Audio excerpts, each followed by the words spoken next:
Oh no, Elon Musk, better watch out.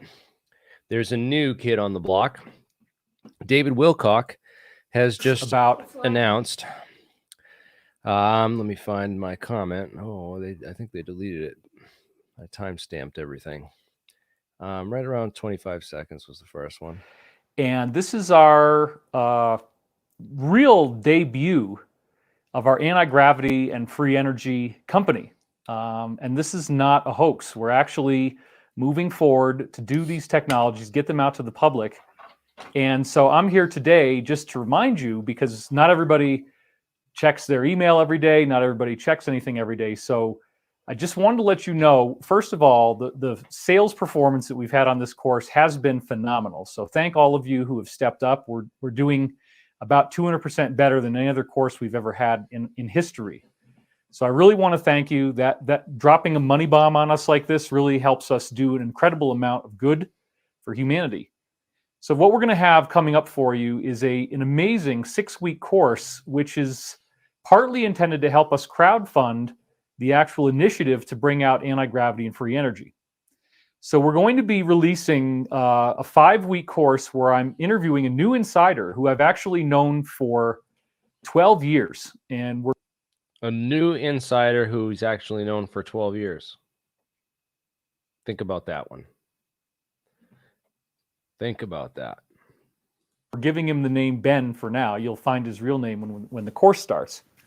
So Ben and I have been working for 3 years very quietly on a company that is an aerospace company that generates what we hope to be doing is to generate anti-gravity machines and free energy. So this is the holy grail.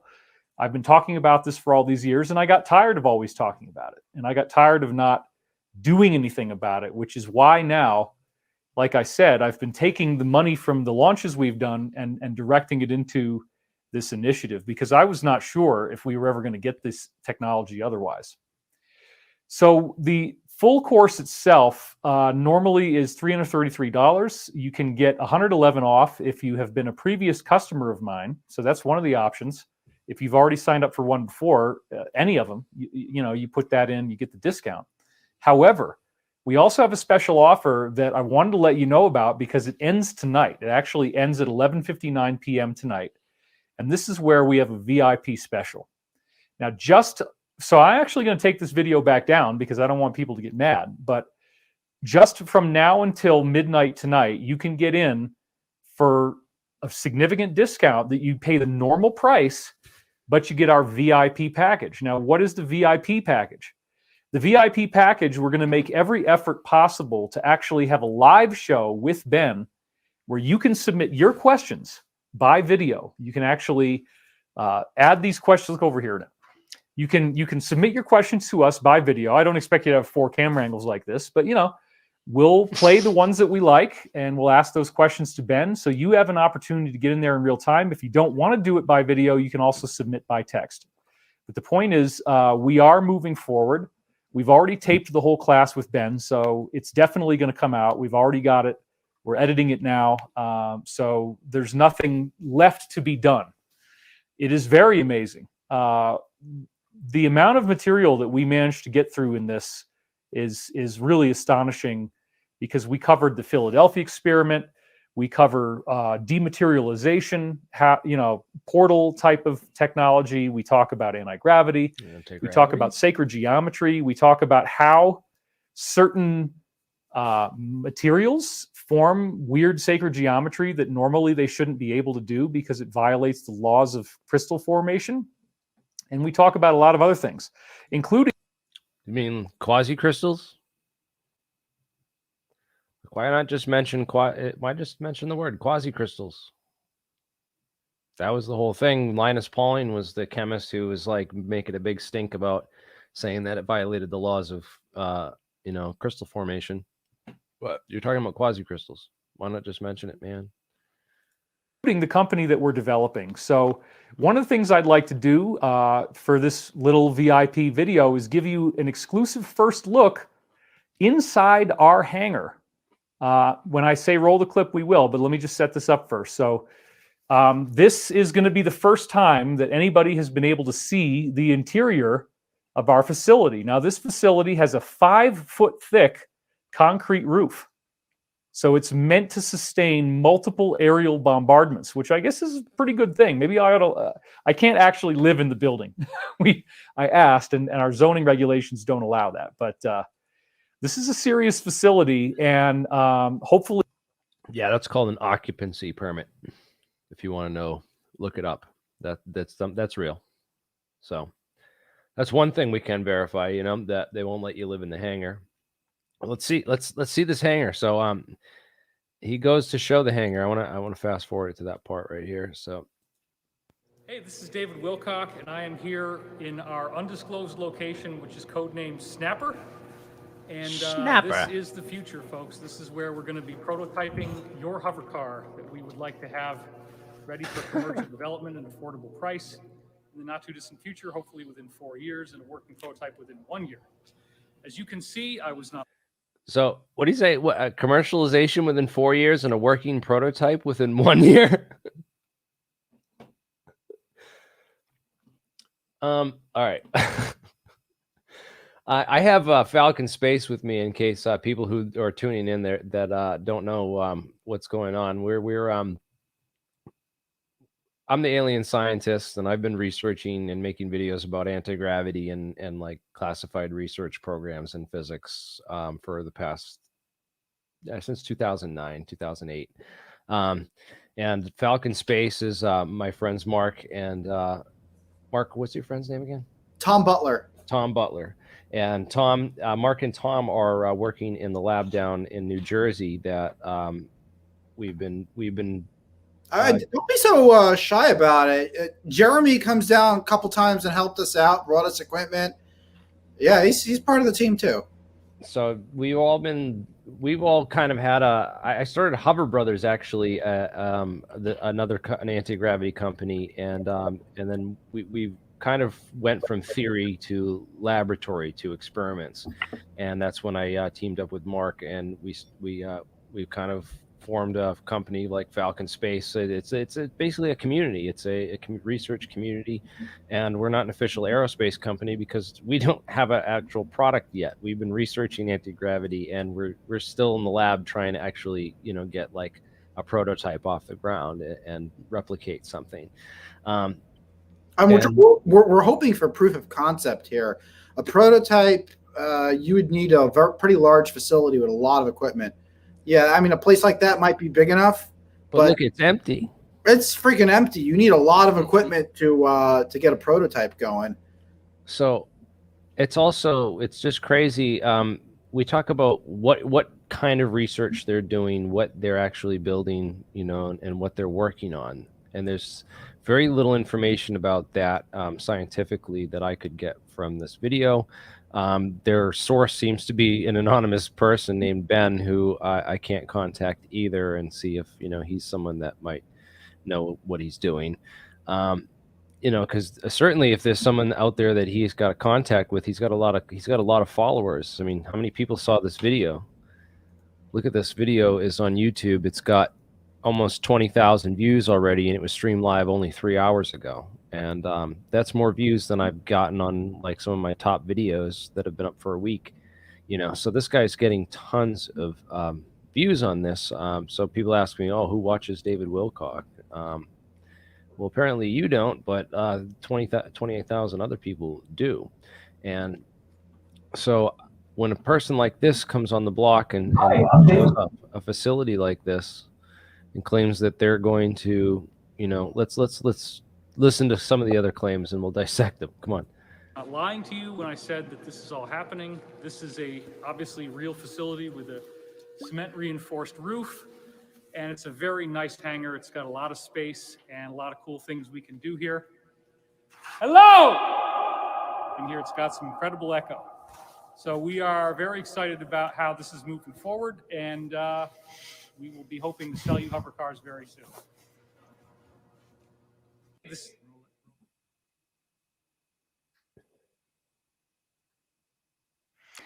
Well, there you have it. Some of you were saying, wow, cool. So thank you. I just ran over and was reading some of your comments. So Yeah, this is definitely not a joke. If I had tried to go in and do something like that in a facility we didn't own, it's called trespassing, and that's a crime. So this is real. You don't get unauthorized access to military facilities. This is our facility. We own this. Okay, we actually paid for the whole thing, and we got a great deal because one of the things that we're going to be doing is creating thousands and thousands of jobs. And another key point of the way that we're running this company is that we're going to use, and if you're not in America, I apologize, but America's been getting a lot of negative business competition these last few years. And so what we're going to be doing is using as much as possible when we manufacture in the US, all American parts from American manufacturers creating American jobs. So our goal is going to be that we're not outsourcing these jobs, that we're keeping them in the country, and we're buying parts made in America by American workers. So that's a very important part of our plan as well. Now, if we have a foreign subsidiary and they wish to start making larger numbers of our aircraft for their own Air Force, one of the packages we're offering people is that they could, build their own facility in their country. But even still, all the parts that they're getting from us are going to be made in America. And so that's there may be some other parts that they get that are not made in America, but we're going to make every effort to try to keep as much of the business here as we can. And certainly all the stuff that we do in America is going to be 100% American, if at all possible. America. So this is a very exciting time in our history. The time loop that I just had is still causing my mind to reel. There's a lot more to it than what I've already shared, but what we've already seen is everything that's going on right now was predicted. Everything that's going on right now was known about, at least in 1999. And again, in 1981, the law of one was pretty darn close, as I showed you in a previous video. So what about all the stuff that he got wrong? Because I've been following this dude for a while. And Jeremy, we're signing up for this. I'm signing up right now. What? We're gonna go for the VIP live conference with this dude who knows. Let's do it. I want to get on. I mean, even why not? We are VIPs, so I mean, why not? We are. Hey, let's crowdfund this. Can we get some super chats, man? What's going on? $333, guys. Let's make it happen. Come on, let's make this happen. Let's be VIP, and we'll broadcast the whole thing, and we'll get on there. Let's do it. Falcon Space just joined the party. Yep. Where's Corey Good and the Blue Chickens, man? That's what I want to know. Let's do this. It's just David Adair, apparently. David Adair. Anyways, yes, let's do this. It would be great. Oh, look at our physics advisor. I don't know who David's physics advisor is, this guy Ben, but here's our lead physicist that has been helping out with so much, and an honor to have this guy here with the team. Todd Desiato. He's truly a living legend. Has worked with some of the best on some of the theory going back behind how UAP work and the physics of warp drive and anti-gravity for real. And hey guys. Hey Todd. You hear me? Yes. Good. So we're going to join David's VIP membership. Apparently, he's got a hangar that's empty. I haven't seen much in the way of experiments. I got the magnets. I haven't seen much in the way of theory and background and stuff. But apparently, he's got quite a few people watching this, and he says he wants to be the. Let's keep going. Are you enjoying this as much as I am, Todd, or is this? I watched it just a little while ago. All right. Which is kind of a separate topic, but we'll throw that one in there for you. We're going to do a guided meditation I had on aerospace history of aircraft, which is kind of a separate topic. But right here behind me, this is my music computer. Okay, so we're going to pose a unique soundtrack, and Elizabeth and I are going to do a meditation for you. And then, of course, the content is absolutely amazing. Not only do we already have the facility now seen for the first time, but we're going to use it. And we know how to do this. We know how to build the technology. And once you watch this show, you will know how to do it as well. You'll understand the physics principles behind the patents that the Navy, the DIA have already declassified. But again, if you want to save that money, if you want to be able to get the full package, the full VIP package of what we're doing with this upcoming course, then you have to jump in by midnight tonight, because the opportunity is going to expire and it will not come back. Next Sunday, I'm going to be sharing with you more from the time loop. I would like to have done more of it today, but there's just so many things going on in our lives. And again, your response has been absolutely phenomenal. So based on how many of you have taken an interest in this, I would say it's a hit. And so thank you very, very much. Thank you for all those of you who have already signed up. My wife and I actually were down to our last $3,000 before we started this course. So, well, they spent all the money on that giant hanger, apparently. Right? You know? Did anyone hear that? It was a pretty dire situation. You know, the way that it got timed was, it just happened to work out. So it was a pretty dire situation. $3,000. My wife and I actually were down to our last $3,000 before we started this course. So it was a pretty dire situation. You know, the way that it got timed was, it just happened to work out that we had just enough time to make this happen. So thank you very much. I am David Wilcock, and sign up now at the VIP link to get your exclusive offer, claim your discount, and become one of our own insiders, where you get to be invited to the extra VIP party at the end and have the chance to have your questions personally answered and aired in this video that will become part of history if we do end up doing the Wright Brothers of Anti-Gravity. So sign up now at thedisclosure.com/VIP, and I will see you on the other side with your videos that you get to watch once you've actually signed up. Thanks for watching, and we'll see you on Sunday. There it is, the Wright Brothers of Anti-Gravity. Here's my two thin bones. Hey, thanks for the hat, man. Thank you for the $2 super chat, fgraft72. You're the man. You help it. This is great. Look up nonhydridophenate salts. Okay, this is cool. This is where we love the super chats, because we get real scientists in here telling us to look up stuff. So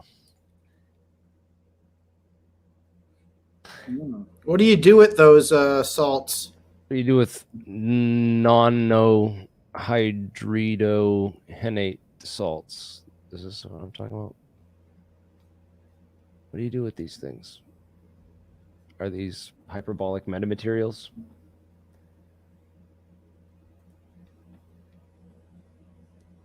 Oh my God. I can't even pronounce these words, let alone spell them. No, this is great stuff. Maybe you could join the stream. I should post a link. Oh, okay. Let me share my screen. I just purchased the VIP package here so we could watch it. And there's this exclusive video, a thank you video. Just purchased the VIP package here so we could watch it. And there's this exclusive video, a thank you video. Just purchased the VIP package here so we could watch it. And there's this exclusive video, a thank you video. Why just purchased the hey, VIP what's package going on, here man? so we could watch it. And there's this exclusive video, a thank you video. Just purchased the VIP. Why is this going over and over again? This is weird, man. I had to mute that. It kept echoing. Sorry. I had a thing playing in the background. I clicked on the wrong window in the background. Sorry. One thing. Let's stay on topic a little bit, because I want to talk about, before we dive into hardcore science and lose a lot of the audience, I want to really get into just an overview of some of the Navy, the patents, some of the Navy, U.S. naval research that's gone on that could explain some UAP. There's a lot of stuff that's flying around. There's a lot of technologies that people need to be briefed on. I go over a lot of them on my website. Of course, the new website. This is the TR3B stuff, which I spent a lot of time researching. and actually talk to the guy who did a lot of that. But if you go to technology, you can find a big list of a lot of history of anti-gravity research that's been done. We've replicated a lot of this research in our own laboratories, and we're working on replicating more of it, so that we can basically, come up to speed on, what is everything that's going on with, this technology. So anyways, Falcon Space. Yeah. All right. So you can play that now that we get the sound fixed. Becoming a part of the disclosure, it is my greatest wish that you will get a full benefit out of this and that you get to be part of crowdfunding an exciting new initiative for anti-gravity, free energy, getting rid of all radioactive waste and all municipal solid waste on planet Earth, cleaning up the planet. All of these things are helping to be financed by your participation in this course. So on behalf of planet Earth and on behalf of our company and on behalf of our own family and friends here, I want to thank you for signing up, and I look forward to seeing you in the disclosure. Jeez, no one gave any money. They didn't want to waste. I mean, I almost consider that a waste. Like, he's thanking us on behalf of planet Earth. I think he speaks for all of planet Earth. So yeah, I guess so. But was he elected? Let's just talk about, like what I would put together. I don't know. I was talking about course curriculum because we have such an extensive curriculum already put together at the APEC conferences that we've done. I mean, Todd could lead a course. Todd could be like the school course director or something. I've thought about it. The dean of our university. $333 per person. Not bad, huh? Well, right. I don't know. That would piss Jack Sarfati off. He would not be a professor. He would have to. Well, Jack would definitely be a professor in the anti-gravity university. I want him to be. Maybe we can't. We got to just have it like all equals. I don't want to have like anyone above each other. Maybe no. I don't know, because we got to like really weed out. It's like the whole thing about too many cooks in the kitchen. So we're inviting. I was trying to hope to invite these people from David Wilcock's community, because obviously these people are interested.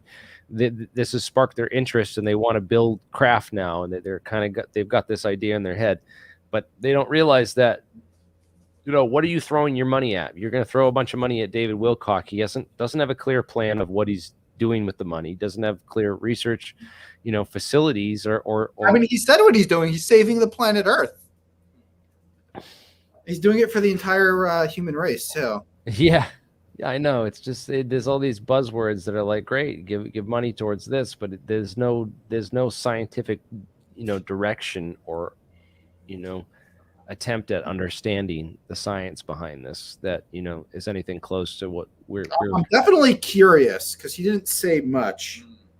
So me and David Wilcock actually had conversations about anti-gravity in the past. Really? Yeah. Not in person. I sent him an email because I was watching Cosmic Disclosure on Gaia I pretty much watched every single episode of it. I would go to sleep listening to it. And I really like David. He talks in a smooth voice, and he knows whether he's bullshit or not, he got the smooth voice, which is cool. And I asked him about his thoughts on anti-gravity, and sure enough, in the next episode that just came out, he talked about anti-gravity. So I took that as being a conversation, but they didn't actually get back to me, but they did put out the next episode like a month or two later about anti-gravity. None of the stuff he talked about have ever been brought up at APEC as reality. It was sort of like Yeah, we have a link to that. Remember he had a video about a year ago. He was talking about some of the anti-gravity theories and stuff. And that's the last time. It had to do with like sacred geometry and that kind of bullshit. That's what it was about, huh? About. I'd like to go find that on his page. About. It's live now. I don't know how to get to his thing now. Maybe I'm blocked. Oh, I might be blocked because we're sharing his stuff, dude. I wonder if he blocked us. No, it's up here. It's just in all uploads. There we go. Oh, YouTube's just making it more confusing every day. Yeah, it would be a while ago.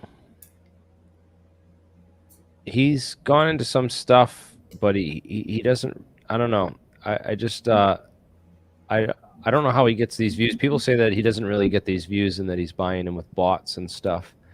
But I don't know. I'm not sure.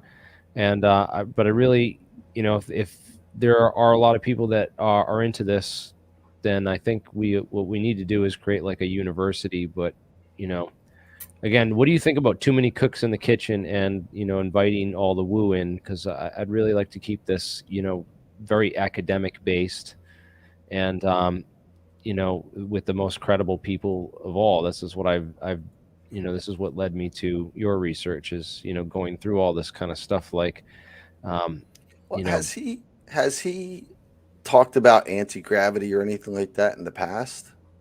I've never watched his videos until today. Yeah, he has. In that one episode on cosmic disclosure on Gaia, he talked about it. And I think it was all sacred geometry shit. He did talk about... I actually watched that video with Jeremiah Pop. He did mention a couple people that, I think Wheeler was his name, or there was some 18th century scientist that he mentioned that who did bring the science forward a bit, and Nikola Tesla, of course. But when you get down to the nitty gritty, it wasn't really that detailed, and it was relying on sacred geometry a lot. Yeah, that's kind of what I was thinking, is that if he's putting together a course like this, that it's going to have some thing that it's based around, but it's not going to be detailed enough to actually do anything with it. Well, that's why I was excited about the VIP section, because he claims that there's this guy who has insider know-how to how to build flying saucers, who will be answering your questions one-on-one live for 2 hours. And I was like, that's an opportunity I'd pay $333 for, because that alone is worth it. Okay. The guy's actually been working on anti-gravity, for the secret space program. I'll be able to tell. Right? Yep. Yeah, totally, man. Bring him on APEC, whoever this guy is, and that's what we got to do.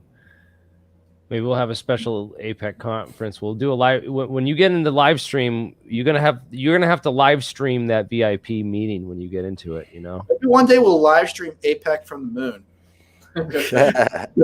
Cool with that. Yeah. Coming here live from the moon base. It should be. We're paying custom. What you're paying now, so like you should be able to record it, and so.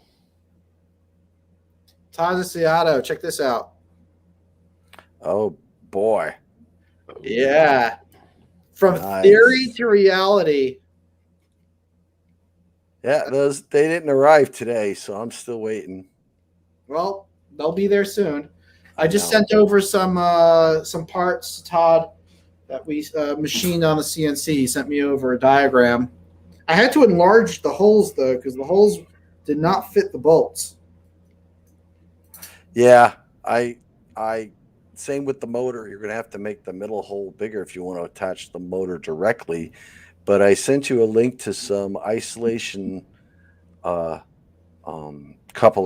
that are, it's nylon, so that you can attach the motor but keep the disc isolated so that you could apply the high voltage without applying it to the motor. Oh, okay. I have no problem applying it to the motor because I run everything off of batteries. So the motor and the battery all can be high voltage. So Manny, I considered it too, but I'd like to be safe if I have to grab the thing to dial it. Oh. You got a speed control? I was having an issue. So what Chris Hardiman did was he actually just floated everything, and to turn the knob, there was a straw. He hot glued a straw onto the knob. Right? Yeah. So there's two ways to do it. But I don't know about using plastic as I think a like a rubber base would be better. No, it's nylon. It's got a very high dielectric. Yeah, the dielectric strength is cool, but you got to deal with the torsion of something spinning at 3,000 RPM. So if you got this spinning at Nylon's pretty hard. Actually looks pretty nice, doesn't it? Oh, it looks fucking sexy. So basically what we have here is our own metamaterial. This was Todd DeCiato's idea, having copper on one side with these little neodymium magnets, mu metal on the other. So Todd, why don't you explain to the crowd what this is supposed to do? Looking for a permeability gradient through the metal. And you set up a permeability gradient, then you are naturally going to have a gradient in the Z component of the magnetic field.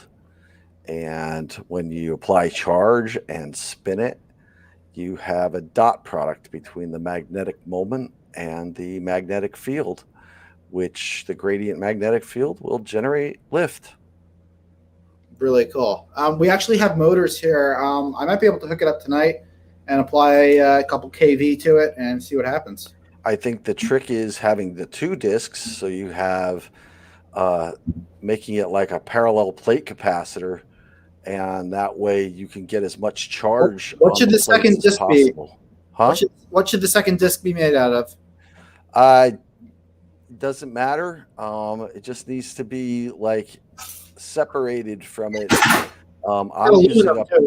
I'm using a piece of plexiglass between them so that I have a high voltage insulation and I can get them as close as possible, hopefully within like 1/8 of an inch. Oh, I got it. Yeah.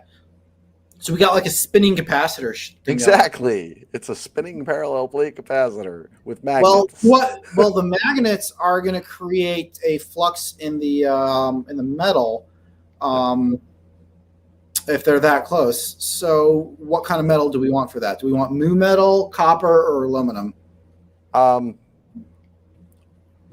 Probably the same kind of combination you have now, copper and mu metal, and then just I would put the mu metal on the bottom.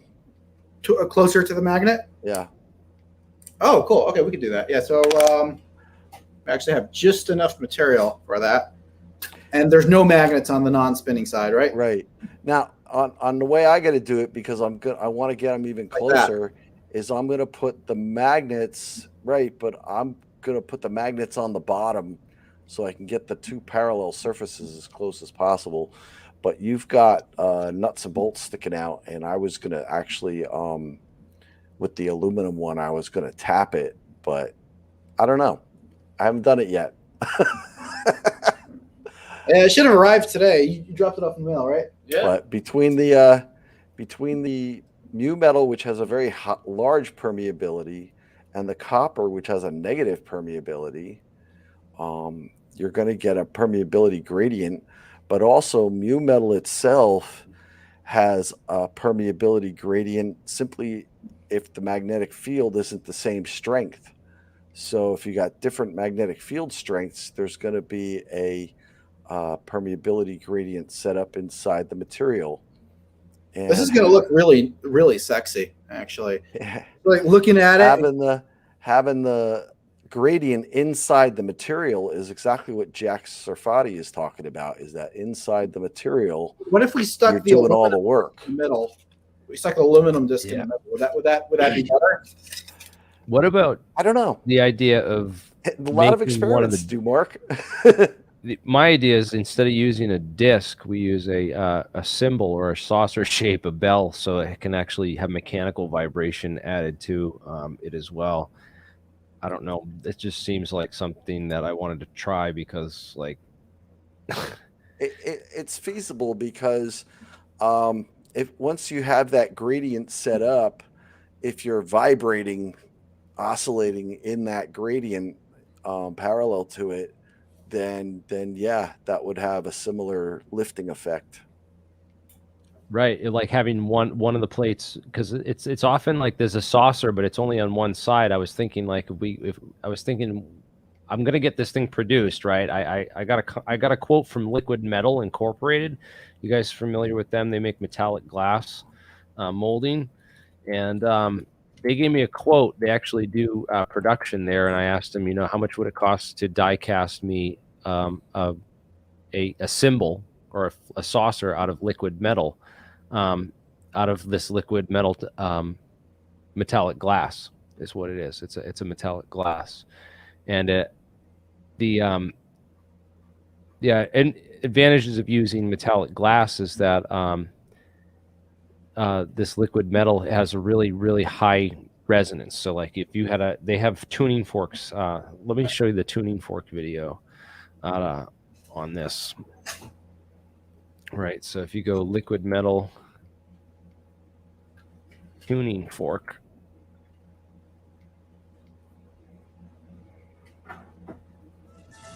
Three identical tuning forks seen here are rigidly mounted in a steel vise. One fork is steel, one is titanium, and the other is liquid metal. They are then struck by golf balls and set into oscillation. As you can see, the steel and titanium forks vibrate at high frequency and with very similar patterns. The liquid metal fork, on the other hand, vibrates at a noticeably lower frequency and in a smoother, flowing manner. This different response to the impact of a golf ball from liquid metal compared to other metals results from the unique atomic structure and chemistry of liquid metal. That's pretty cool, huh? Yeah. So, I feel like if we had a mechanical vibration at the right velocity, then we could have the upper disk in that other image here. If we had the upper disk vibrating so that it could get out of sync with the I don't know. I feel like the vibrations could have something to do with this. Anyways. Well, if you can get it to vibrate and resonate so that you maximize the current flow, how quickly are you oscillating your electrons, then it's the current flow that's going to generate the magnetic moments. That flux density. That's interesting. So this is I want to show also your warp drive equations. This is something I post. Well, before you do that, this equation, the gradient of mu dot B is the magnetic moment times the magnetic field. And if you had a gravitomagnetic field instead, then let's say this was BG for gravitomagnetic field, then instead of the magnetic moment, you would have angular momentum. And so the thing is, if you had that combination, no one would argue it's a gravitational effect. But if you examine the units of measure, a gravitomagnetic field is a frequency, and a magnetic moment is the angular momentum times the charge to mass ratio. And the charge to mass ratio multiplied by a regular magnetic field is also a frequency. So the equation is literally identical to its gravitational equivalent. Interesting. And this is kind of is this at all related to I wanted to this is kind of Come on. what the heck? What are you doing? I wanted to find Brian Keaton's channel, and he had a video from the other day that he did on. It was a short video, virtual photons making real matter. You know about. Have you seen this? No. I thought it was interesting. He had some ideas that we've discussed on creating matter through virtual photons, and let me just play part And that of this. interaction produced a concomitant signal, which was then observed and used to infer the existence of the interconversion between energy, photonic energy, and some creation of mass in the form of matter-antimatter pairs. So when these were accelerated to relativistic velocities, their electromagnetic fields, their electric and magnetic fields, converged. So this veiled cloud of photons surrounding each one of the gold ions, as they pass extremely close to one another, those photons interact with one another.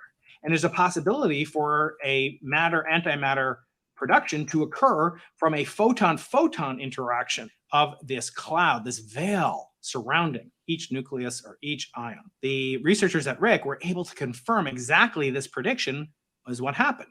As these ions pass close by to one another, they discovered that electrons and positrons were ejected. The implicit belief being that this overlap of the virtual photon fields were actually produced by the Bright-Wheeler process. Now, how can you actually confirm that it was part of this? So you have to rule out the fact that this could be produced via other mechanisms.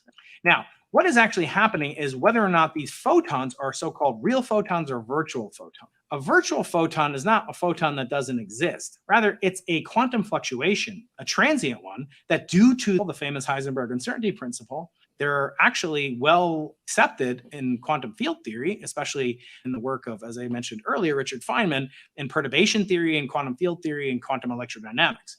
When you have interactions between ordinary real particles like electrons and positrons, you can think of them as exchanging virtual particles. And some of these particles, in the context of electron-positron scattering or pair production, can be thought of as virtual photons.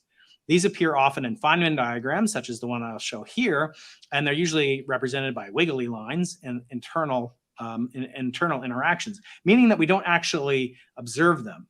They don't actually carry the same mass. A virtual electron doesn't carry the same mass as a corresponding real electron, but they do conserve energy, and they solve many of these problems that had vexed physicists in the early part of the 20th century. So the longer the particle will live for, sort of the longer one has to violate this uncertainty principle of the uncertainty in energy multiplied by the uncertainty in time equal to or proportional to the reduced Planck's constant. I like to think of these virtual particles as sort of like crooked accountants in physics, in that they kind of steal from their clients, but then they replace the money fast enough that the client never notices it was gone. You know, did a crime occur or did they not? I don't condone any of this, and none of this is financial advice. That's one way to think about them. You can borrow on a short enough time scale such that it can't be detected via any observation. And of course, these are integral to modern quantum field theory. So the researchers wanted to know, and they calculated the angles of emission of the electron-positron pairs. Now, the angles that come out are exactly related to calculations done by Bright and Wheeler almost a century ago. And the question is, do they obey the principles of real photons or virtual photons? And the experimenters go into great detail, as shown in the paper here. The actual reaction trajectories of the electron and positron depend on whether or not their pair production is caused by virtual photons versus real photons. So the researchers spend a great deal of time talking about this, confirming that this was actually an example of real, honest-to-goodness photons interacting, not virtual photons, not these crooked accountants, but actual honest-to-goodness photons converting their energy into matter via E equals mc squared. So I bet you now know what you already thought you know, which is that E equals mc squared is not just a good idea, it's the law. It holds both in the creation of nuclear energy from both fission and fusion processes, and it actually can occur from the entanglement, the interaction between honest-to-goodness photons, the energy, pure energy, no mass, converting to honest-to-goodness particles of mass, the positron and the electron.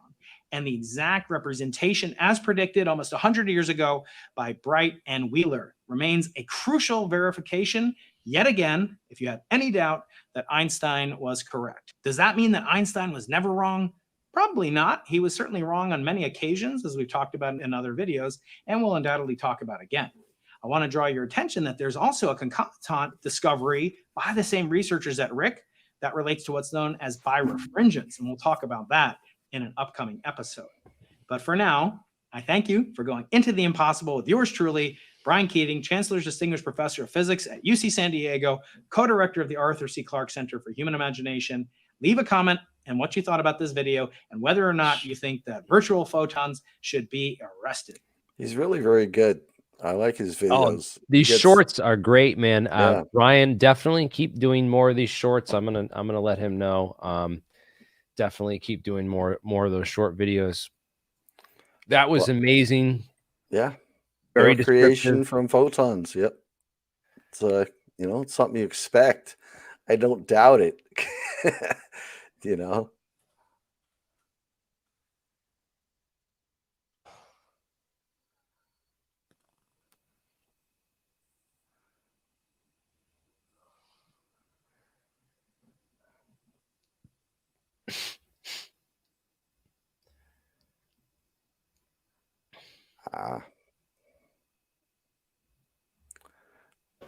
So while that was all going on, we were trying to save the transformer that got flooded out.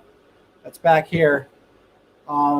Me and Todd and Jeremiah were on WhatsApp earlier today talking about the transformer. Yeah, so let's give an update to those of you who don't know. We had a flood out in Falcon Space the other week. I don't know. We have a video of that. You want to re-show the video just to?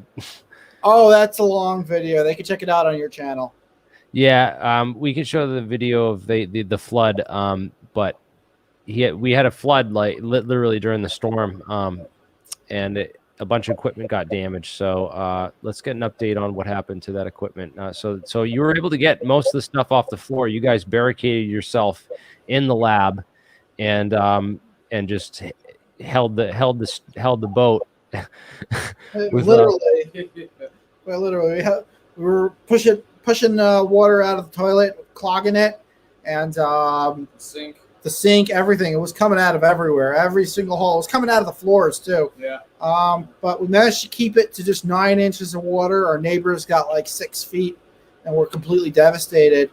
And one of the most important pieces of equipment here is that power supply that you got us off of Craigslist, 5,000 volt, half an amp, which is what we're using for the Klystron for the Alzaphon experiment. And unfortunately, the transformer in it got wet, but thank God you're actually able to save a transformer that gets wet by cooking it, which is basically sticking it inside of your oven and heating it up past the boiling point of water, and then drying it out properly. And then right now we're putting a coat of lacquer on it after it's been dried out all day in the oven. And Todd Desiato, who's on the call, and Jeremiah Pop will both help me out with different ideas on how to make this happen. It doesn't look very big, but this little box back here behind me weighs about 140 pounds. It's like solid iron, solid copper. It's able to take outlet power and bump it up to 5,700 volts AC, and then it's rectified inside the circuit. Okay. How many coils? I just see. I mean, is there more than 2 in and 2 out? I think it's 2 just wires in, 2 wires out. No, I think there's double on one side. Yeah, I think there's double on the input side, and there's only 2 out for the high voltage. Okay. All right, so it's a 12240. Yeah, it's a 12240 option. Okay. That's pretty common voltage, though. 5 kilovolts or 4.7 kilovolts is a standard voltage. So It's a pretty hefty transformer. yeah, well, they're usually 3-phase. Well, I wish it was 3-phase. We have 3-phase in the lab here. The 1-phase system that this has blown the fuse a couple times when you push it all the way up. Yeah. I'm pretty sure all my Ed Fouché videos are still up. I had them removed for a while, but I put them back up. I think you can still find them on my channel if you search for them. So, yeah,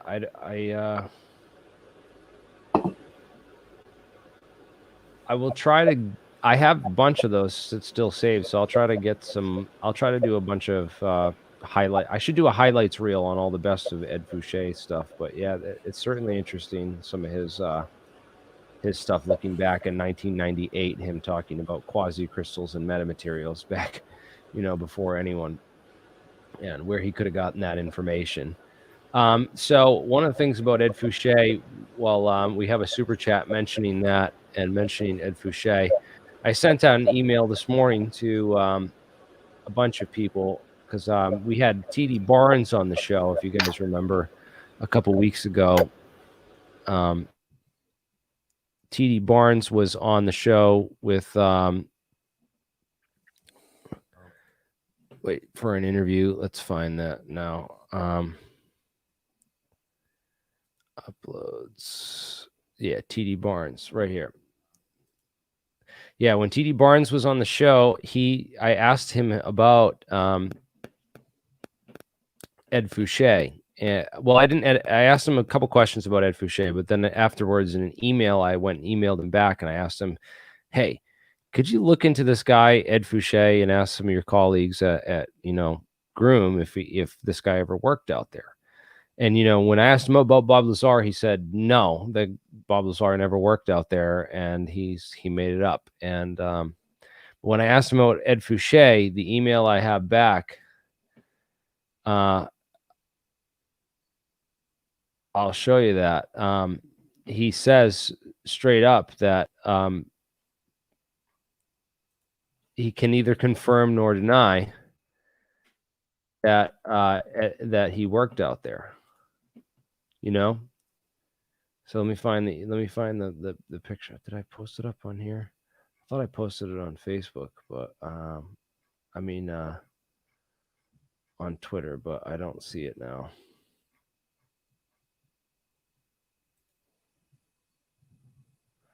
But anyways, yeah, Ed Fouché, interesting character, and certainly someone that taught me a lot about how. Do you think $300 is a good price for a one-on-one with Ed? $300 with Ed, or you mean David Wilcock? Well, I think David Wilcock is bringing on Ed Fouché. That's what somebody commented, right? No, that's not what they say. Oh, Ed Fouché is Q. No. I don't know. No, they comment. I didn't hear anything about that. Ed Fouché is dead. He's been dead. But they said David Adair was. David Adair, right? Yeah. David Adair is what's his name, buddy? Dr. Putoff's buddy, right? He's a chubbier dude. Don't remember that name. Hal Putoff? I know Hal. I don't remember David Adair. David Adair is, I think, like he knows Emery Smith and a bunch of those guys.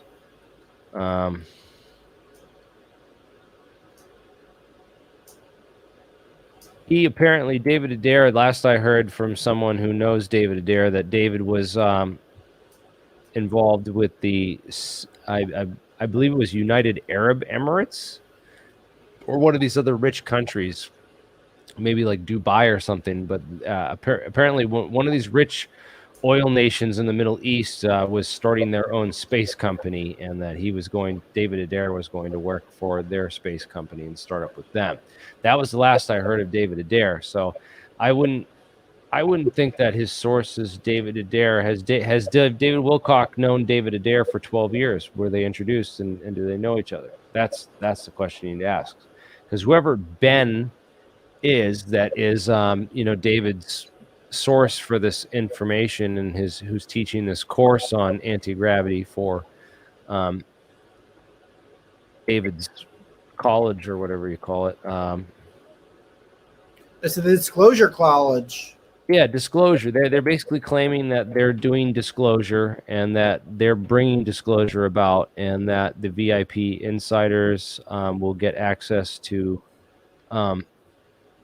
this guy Ben, who is his new insider, but that he's known for 12 years. And 12 years is who has he known, and who could this guy have been? Because it's got to be someone that's been around and in these circles for the last 12 years. And there's only so many names that go back that far. David Adair would definitely be one of them, but I haven't heard anything from David Adair recently. And I reached out to the guy I know who knows David Adair and asked him if he could come on APEC, and I didn't hear anything back. So That'd be cool to get him on APEC. well, even to get him on my channel for an interview with me, because like David Sereda, right? David Sereda didn't come on APEC, but David Sereda still did almost a 3-hour interview with me. You know what I mean?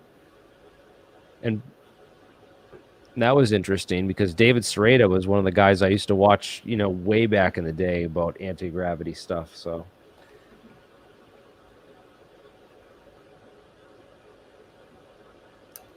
Looks like David Wilcock stole some images from that space video game.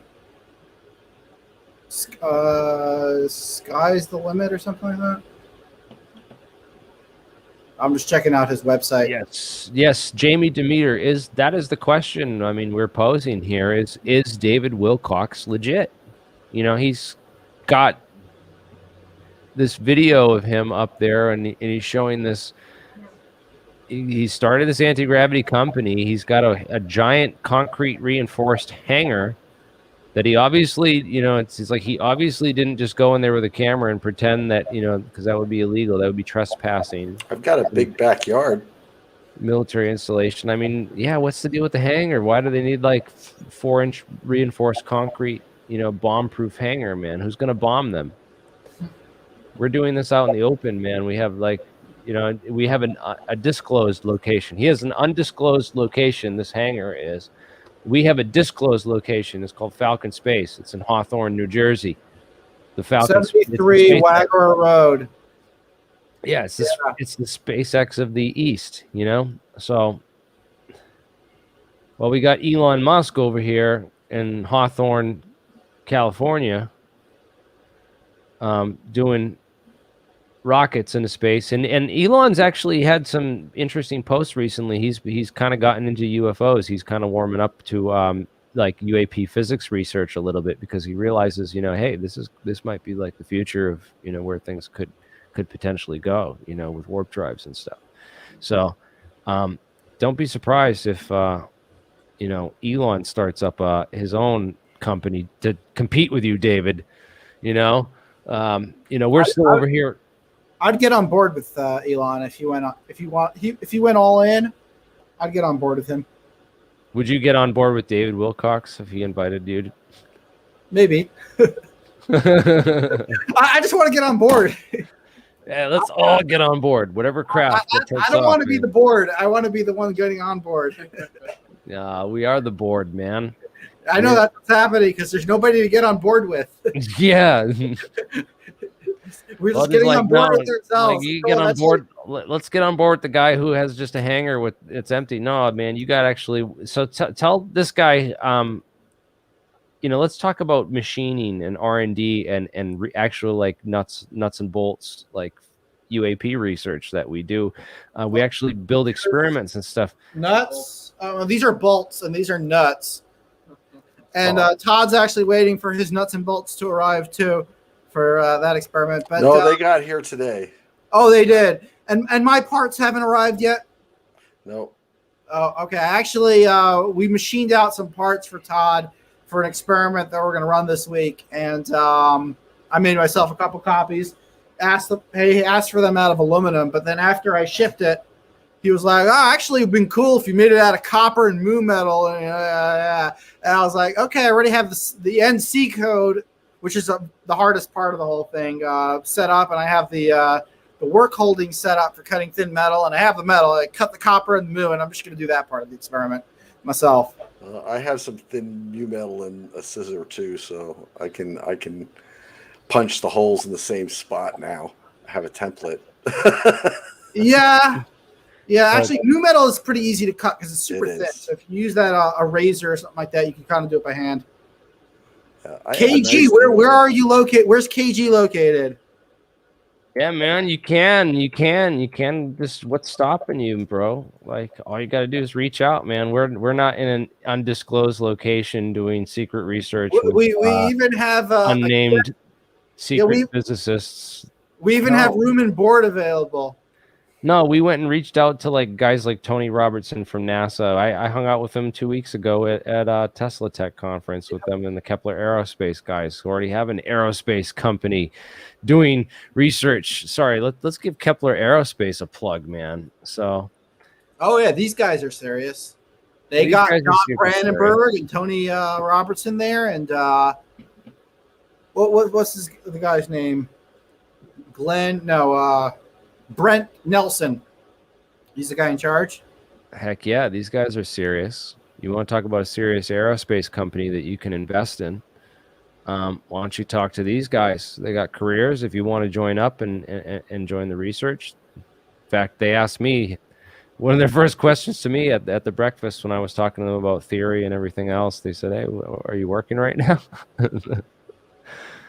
Because, man, they're looking for guys like us that are super into this. But unfortunately, I don't want to sign NDAs because I'm kind of like, I'm on a disclosure agreement because my channel, that's kind of what we do here is disclosure. It's about, trying to push science and forward. We believe that there's too much secrecy and too much,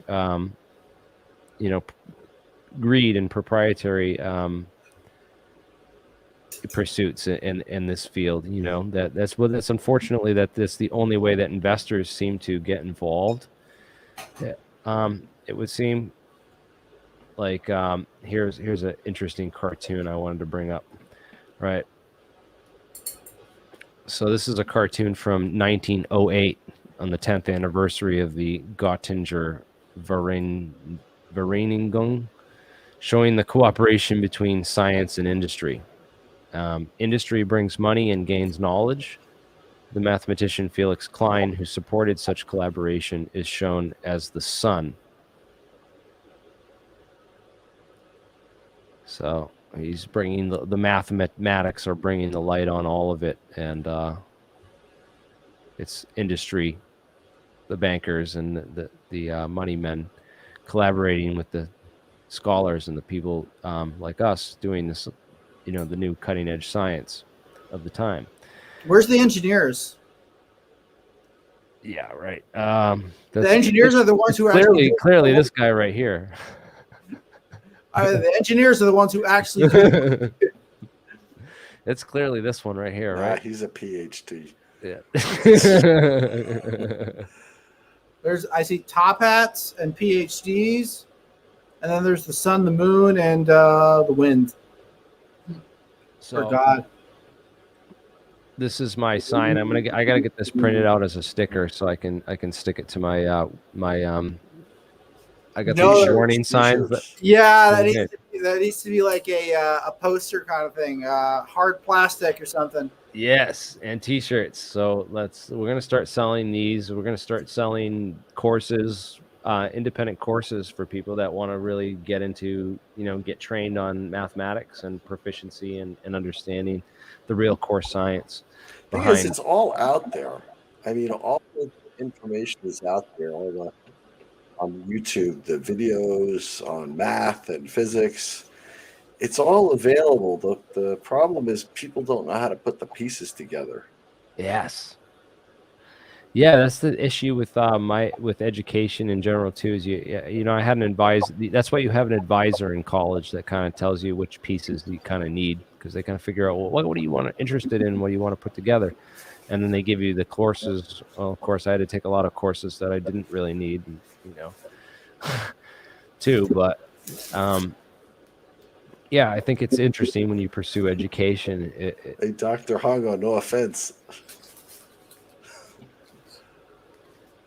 Hey, PhDs are normal people too, man. No offense.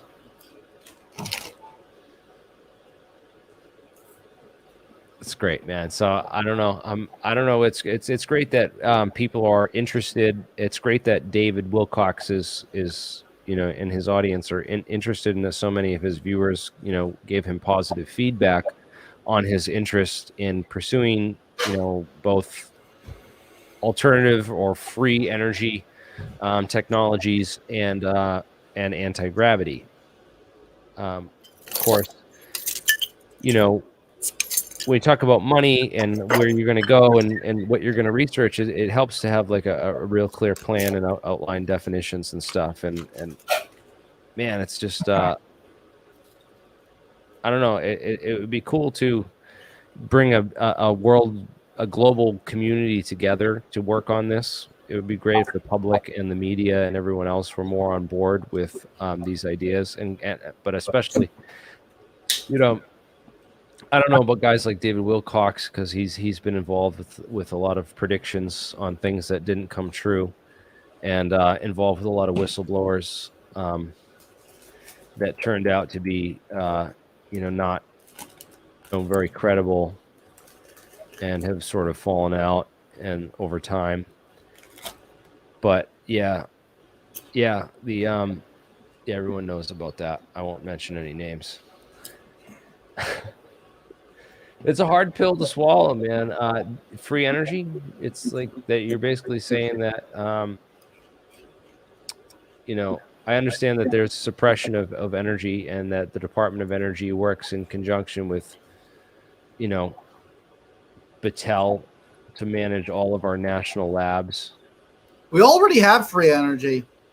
They're called solar panels. Solar panels and windmills and all that stuff. But we just need to build enough of it, and there's so much stuff out there to convince you that this is not, free energy, and or that the downsides of it. They focus on all the negative sides on it, but it's really a numbers game.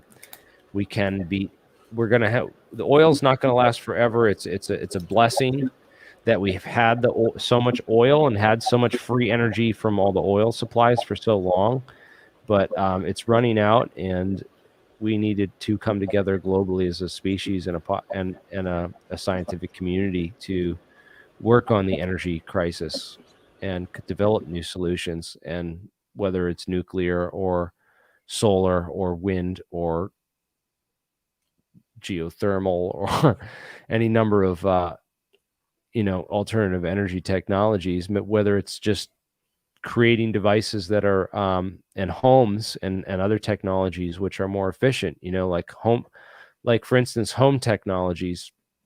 The way that we build homes, we build energy so cheap that we say, oh, we'll just heat the home in the winter, and we'll just cool the home in the summer, we'll have air conditioning in the summer, and we'll cool the home and we'll heat the home in the winter, because energy is so cheap. We haven't really had to deal with the other things. But in places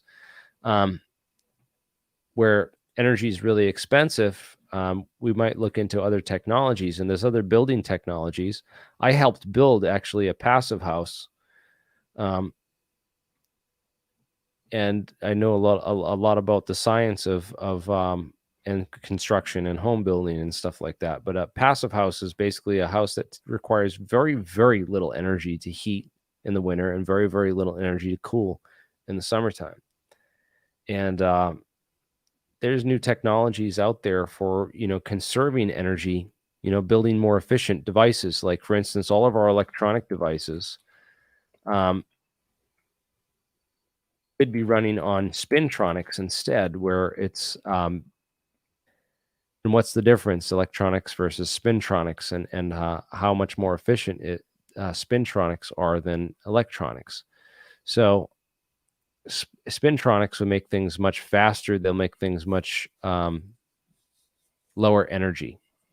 And in order to build spintronic devices, we need things like, metamaterials and waveguides, and maybe even quasicrystals, because quasicrystals have been known to bend light and fiber optic signals at 90-degree angles. Jeremy, you remember that guy at AlienCon who was like kind of tall and gaunt and told us that he was working for a company called Spintronics LLC or something? I think so. Spintronics LLC? Or Spintronics Incorporated. We ended up looking it up. There was no such company. Yeah.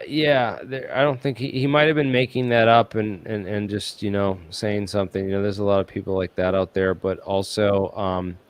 he also mentioned something else, which I was sharing with a couple of people. There's a chance he was an extraterrestrial. Yeah, well, I mean, A real alien scientist came to talk to the alien scientist at AlienCon. that would be something, but where's the so the 38 papers? All right, he talked about this too. This all came out. I guess it was released again through David Wilcock and stuff. But these 38 papers, wasn't there a mention of Spintronics Incorporated in one of these things? So there were some mentions of Spintronics related research in one of those, in some of that stuff. But I know that some metallic Spintronics, no. Yeah, I don't know where the Spintronics Incorporated would have come from, but it sounds like something he just made up. But I think he was trying to point us in that direction. Also, he mentioned a device that would shoot an electron off the edge of a craft by the sharp point, and the craft that would somehow make a gradient that the craft would be pulled into. This is in outer space. yeah, this is similar to what Tom DeLonge was trying to describe on Joe Rogan with the example of, the electron passes over the thing and it goes slower or faster, depending on where it goes because of these gradients and stuff. And I think that's, more accurately defined here with an actual experiment where we can show, here's what our electrons will do in this area versus this area. Yeah, we're hoping. Hey, Jeremy, I got to go. So. Here, this Thank is you for joining us, experiment, actually. I wish you luck, man, but I got to go. I'm exhausted. Hey, man, thanks for all your help and your guidance. It's been real. So hey, thanks for having me on. Have a good night. You too, man. That was Todd Desiato. He's Warp Drive Tech on YouTube. If you guys want to check him out, Warp Drive Tech, Todd Desiato. And this is his channel. It's called Warp Drive Tech.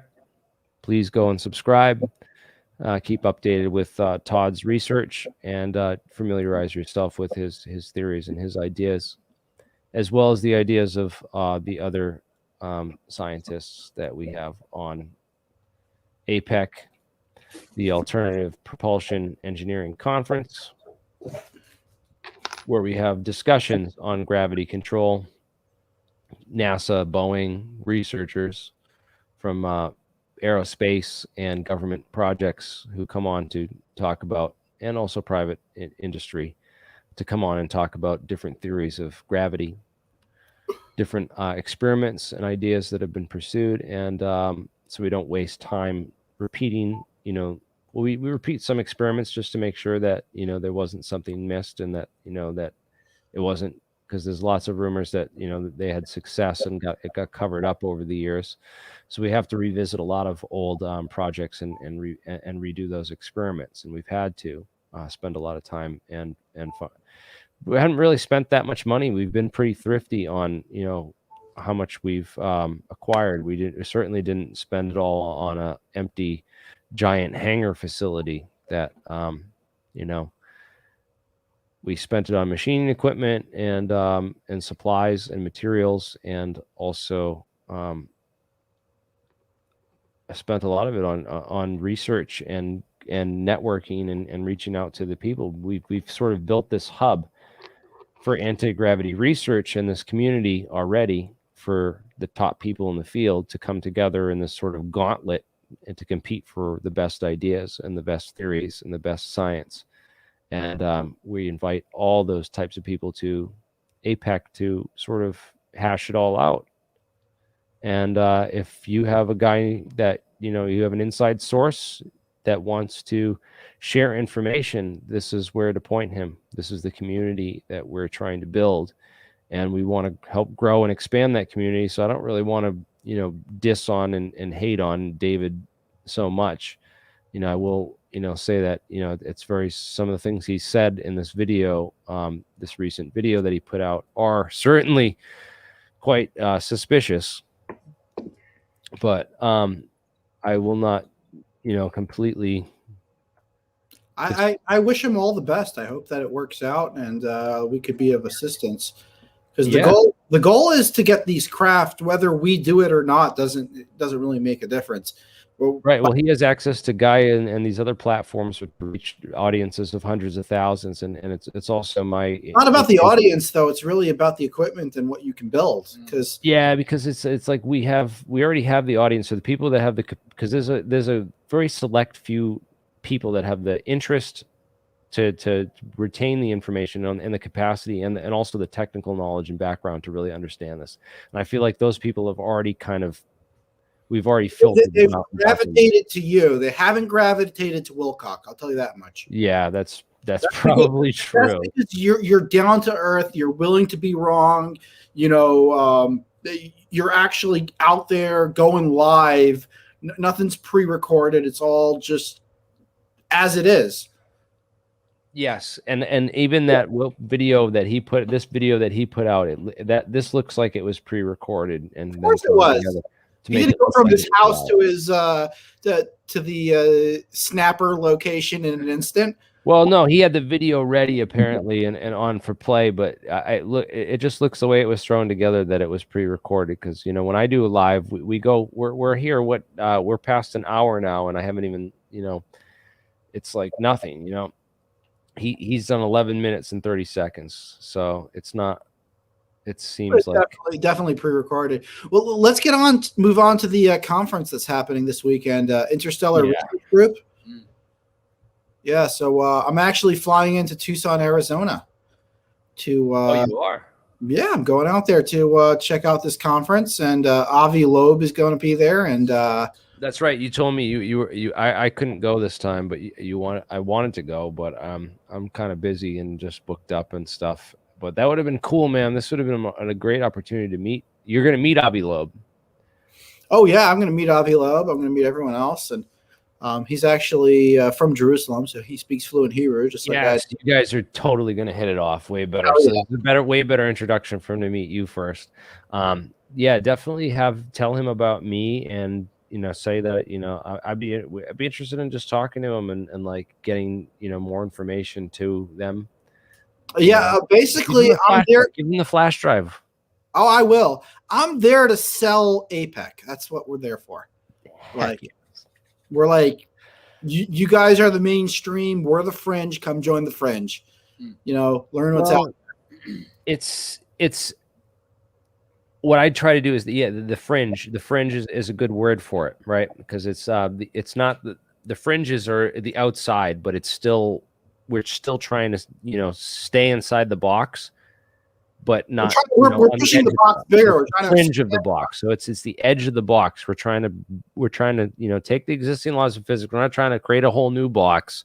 We're not trying to we're trying to take real nerd stuff and say, well, what if we just twist this a little bit and then this way and this way, like for instance, the speed of light says that it gives us all these laws of physics that we say, we can't have this, you can't go faster than the speed of light, you can't all photons travel at the speed of light in the same speed. But there's more experiments coming out that say like, well, there's physics that can't really account for this. Like maybe some photons don't travel at the same speed. Maybe certain things happen in the universe in reverse. Maybe there's retrocausality in the universe. Maybe there's other weird, spooky action that is not as well understood yet. But that these laws of physics that we've come up with are just a manifestation of something deeper, and it's up to us to really unlock and understand that. So. And that's sort of, we don't have a theory of everything. Is there going to be a theory of everything? There's lots of talks about that. And Kurt Jamungal and Kurt and his theories of everything stuff, he's doing great work with that, getting a lot of different people on to talk about those. Man, there's so much knowledge, deep learning that's happening right now through the internet and through this community. Check out their roster. I think you could find it's in one of the drop down tabs. You could find the speeches. There's actually the schedule there is really tight. Yeah, go to Tucson, the one on the bottom. Yeah, Tucson, Arizona, and then you can see the agenda. So they got speeches going on between 20 and 40 minutes a piece. Like 40 minutes is like the astrobiology, the search for nearby habitable worlds, terraforming planets, why and how. Oh my God, this is great stuff. so those are like workshops, but when you go to the next day, you'll be able to see here Saturday. That's when things really like pick up. Registration tables, and look at that schedule. 9:40 to 10 a.m. is ET lurking in our cosmic backyard. They're giving James Benford 20 minutes. Mark Millis, 20 minutes. They're giving them 20-minute pitches on their ideas. Yeah, this is a lot of information jam-packed, and there's probably the conversations happening behind the scenes at this conference would be Yes. like, I just wish there are microphones everywhere. If anyone from the CIA is assigned to go there and put microphones everywhere, I want to copy that audio. Please send it to me. Please leak it to us. Jesus. Anyways, yeah, Mike McCulloch's going to be there? Yep. Physically. Oh my God, why didn't I go? Oh my God, this is stupid. This is way better. This is like 10 times better than so right when the posters are on display from 4:40 to 6 p.m., that's when we're going live on APEC, and we actually have an APEC poster especially made for this event. I shipped it directly to the hotel. It's one of those like stand-up conference posters that's like 6 feet tall and 3 feet wide, has its own stand and everything. So we're gonna have the APEC poster set up, and there's Avi Loeb. Yeah, he's a keynote speaker. Number 2. Oh, wow. Right at 9 a.m. Oh, my God. Dude, you're going to be... Are you going to live stream or record this? I'm going to try to set up for a live stream, yeah. I gotta get down there and give you this so you can have this little handheld thing, man. This thing has been key. Or you got to go buy your own. This thing's mint, dude. Stabilized 4K in your pocket, and it's just like that thing is sweet. What happened to that big camera that you got? You ever use it? That thing is awesome. I got it, man. What I need to do is get a telescopic lens. So apparently there's this guy in Rhode Island who's been filming UFOs, and he's got a bunch of videos that have gotten some big attention. And I'm like, and he reached out to me on Twitter, and I was like, so I messaged him, and he's gonna he wants me to go down and film some of these UFOs with him. So I got to get like a telescopic lens, like one of those bird watching lenses, but they're freaking killer money. They're like, it's like $3,000 for a lens, dude. I'm trying to see if there's any bird watchers or people, because I want to get like a couple bird watchers out there to go out on the same night that will spot these things and film it, because we got to get multiple angles filming the same object. That's seems. How do you know when it's going to be there?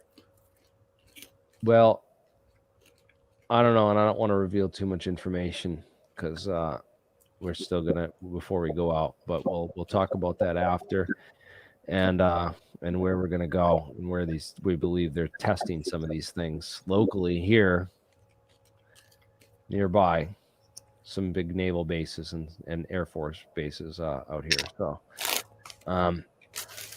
say no more. Say no more. Man, this is the future of the military technology. This is where it's going. And if anyone doesn't believe that, just, do some of the research into, what the Navy's been doing, guiding supersonic projectiles using optically generated air density channels. Here's all the research on it. Supersonic projectile, laser pulse, density channel. Creating this Mach cone. Here's all the mathematics for it. Again, I'll post this in the description of the video after the show so people can go and check this stuff out if they're interested in really diving in and learning more. about the technical details of some of this technology. I thought it was interesting. Did you guys see the new? So we're going to watch the new PBS Space Time video, right? I got to find their new one, but I wanted to watch also JP Aerospace is doing this new. They did a new video on supersonic planes. This guy. How do you do supersonic research with your 3D printer? With this. So they 3D print these darts that they shoot at supersonic speed, and they just to get rid of the heat friction from the air drag, they just put a piece of like foil tape on the tip of the nose cone, and they fire it through this plumbing. It's pretty expensive for the plumbing apparatus that they had to build to do this, but it just looks like, oh, where the heck is it? So there to get it up to speed, yeah, so that's just a bunch of chips that are sensors and stuff, and that are all, I think these are accelerometers and stuff that are inside the dart, so they can measure, what happens to it. And they probably get the information on an SD card that they can recover then. They're pretty stable, I guess, even when the dart breaks apart and smashes. So they got, it looks like they got a 150 watt compressor or some kind, regular air compressor that pressurizes a big tank, a pressure tank. What looks like a piece of a 9-inch or 10-inch, maybe even bigger diameter steel pipe that they pressurize to a certain pressure, and then it goes down to through these other. Not sure how these are assembled. It looks like they're held together with regular vice clamps, but called a shock tube. It uses vacuum, high pressure, and burst diaphragms to create a Mach 4 shock wave that lasts less than a second. I want to take a moment. So yeah, that's the idea of those chambers, is to create this Mach 4 shock wave. And this probably, he gives the schematics on how to build your own and actually do this and build this low budget hypersonic test chamber, which I thought was pretty cool, man. And thank our supporters over on Patreon. You keep the research going. If you want to see what that's all about, there's a link in the description.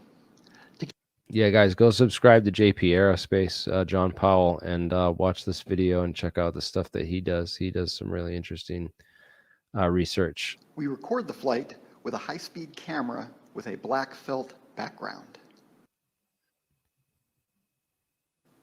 So they have a high-speed camera, but it looks like theirs is pretty low definition,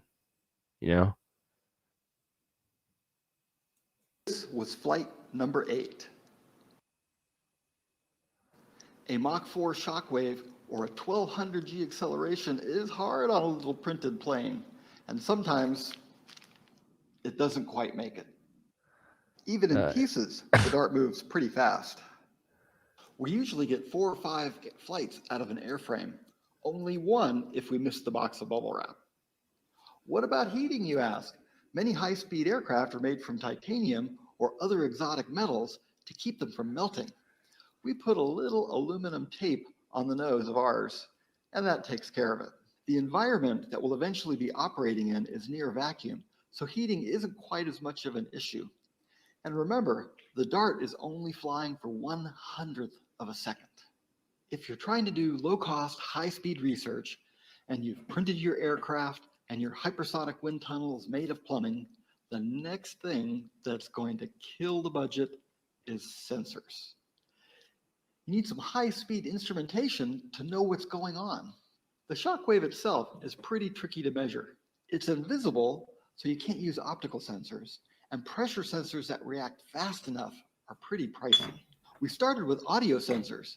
They detect the sound as the wave passes over them. They worked, but with the burst diaphragm going off and the physical shock traveling down the tube, the data was pretty noisy. We ended up making the sensors out of paper. We take a strip of paper, draw a line of conductive ink down it, and then we bake it until it's very brittle. We take 2 of the strips and mount them 2 meters apart across the shock tube, and then run current through them. We measure when the shock wave breaks the strips with a high-speed data logger, and presto, clean, accurate velocity data. We're upgrading our shock tube to get us into the Mach 6 range, and we'll keep changing and editing the data dart until it reaches higher and higher velocities. We're starting to look at a third method of free flight for the data dart: rocket-powered free flight from balloon. This would create a tiny hypersonic space launch service. So this is just an example for people too about a real laboratory with real equipment and real data logging. Yeah, they're doing some good, cool work. I saw a CNC machine behind him. Yeah, man. This is what it takes to do real research, man. It doesn't take an empty hangar and you got $3,000 left for you and your wife are down to your last $3,000, but you bought this huge hangar you're going to do this crazy research, but then you need money for these courses, for these. I don't know. It's just a bunch of. Who knows, dude? That's just. I hope that this is real. This is real. But I also hope that you enlighten your community to the fact that there is a need for this type of research to go on.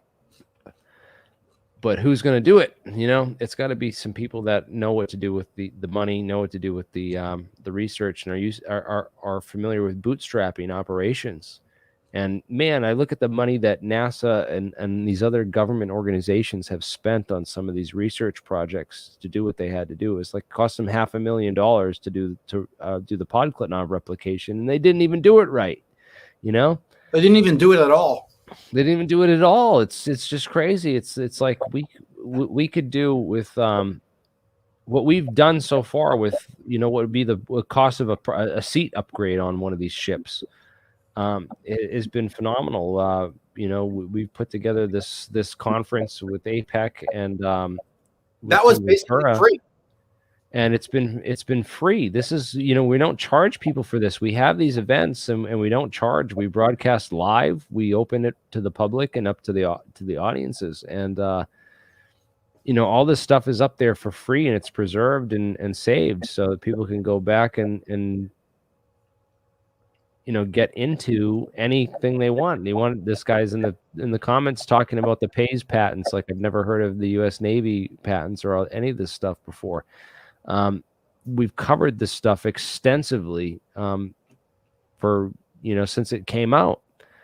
We were on top of this. So you're talking about an engineering and physics and science community that already exists, that's already working on this. And we just say, hey, man, brothers, come join the team, come join us, and let's work on this together. And I'm not going to hold anyone's barred, people who want to invest in this and really want to see this happen. If David is serious about this, he should have reached out.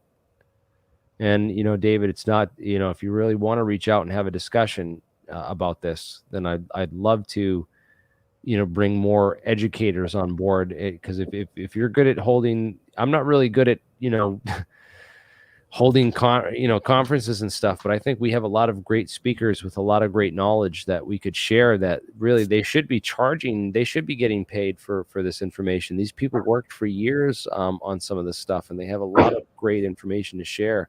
And it would be awesome to set up a sort of university where people can go and sign up for classes to learn from these types of people, man. This is, I think, where this kind of needs to go.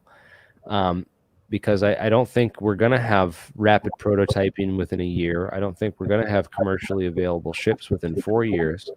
I think we're going to have, and I don't know, I could be completely wrong, and I would love to be proven wrong. I would love for you to come out with disclosure and show us all wrong, that, you've had the inside scientists and, you got the people and that you're going to disclose this all. I've disclosed so much stuff on the real patents and the real science behind it, and shown that we need, that there's even, a lot of these patents hidden under toy companies this Jupiter toy company, right? What's Hal Puthoff doing being an inventor of toys under Jupiter Toy Company? Lots of interesting stuff that we've dug up and found from this black world of physics research and projects and what they've built. And I think that disclosure is happening. A lot of this stuff is coming out. I don't know that David Wilcock's sources or the people that he's involved with and are I really hope that he's got some real insiders and stuff. But again, I'm really banking on the research that I've done, being completely not focused on back in when he was making predictions about 2012 being this whole end of the world type stuff. I've been doing research on the physics of this stuff and trying to talk to real scientists and network with the scientific community on this stuff since then. So I've been talking about metamaterials and quasi crystals, stuff that he can't even identify. It just, I don't know, man. I would love to have a conversation with him, but it's just, I hope he doesn't block me because I'm just like, because I'm being negative. This whole thing of anyone who doesn't agree with him and praise him is toxic negativity and stuff.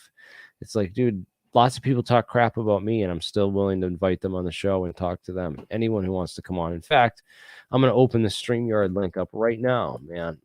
And anyone who wants to join can join but if you're going to talk about anything, you have to have your picture. I got to have your face up before you join, because we've had some people, I don't like inviting everyone on, because we get these people, these trolls that come on and they talk about stuff that you're not supposed to talk about. And then they flag the video for talking about that kind of stuff.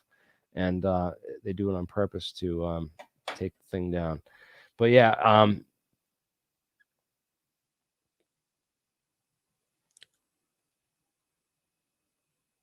I don't know, man. People might send him money and do this and sign up, because I'm sure we'll see in the VIP conference, right, Falcon? We're gonna see if Yeah, we're gonna see what's up. We're gonna see who took David Wilcock seriously, because we're gonna see who else signed up for the Why would I take?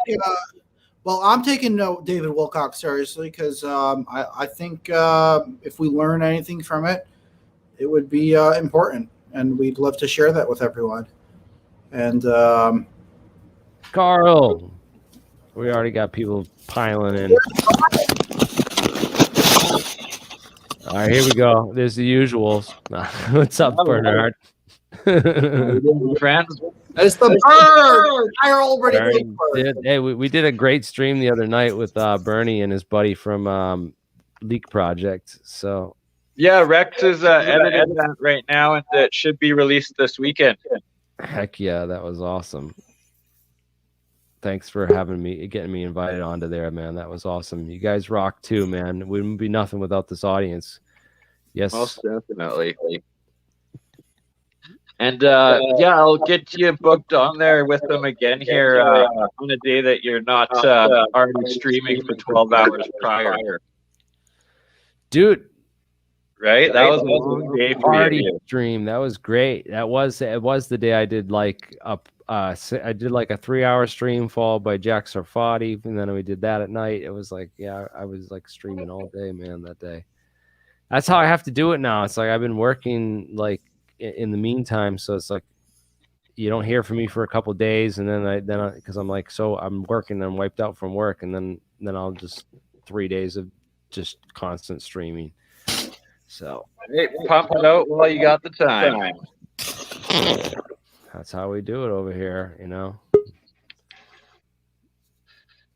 I'm just hopping in quick though to give you that update, and much love and respect for everything you guys are doing.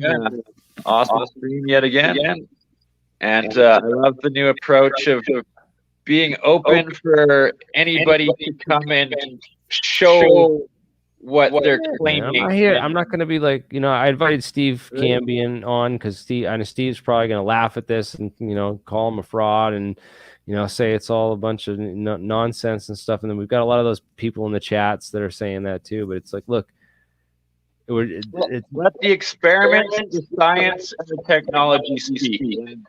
If they show up and they don't have anything to present, well, then the claims are true. The debunking of them is true, but if they actually have something to contribute, let's bring it forward. That's why we created APEC to diversify that fringe, to take that fringe line of that blurred line and try to clarify it. Absolutely. Wayne's of course you're driving, man. You live in Canada. Well, guys. Everything's so far away there. You have to drive. Well, we have to drive here and there. Yeah. Yeah. We do have cities and regions here.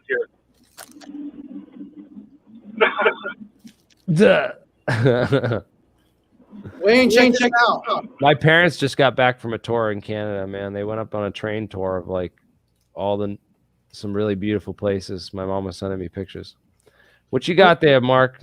Wayne, check this out. We got 6 magnets on copper with mu metal.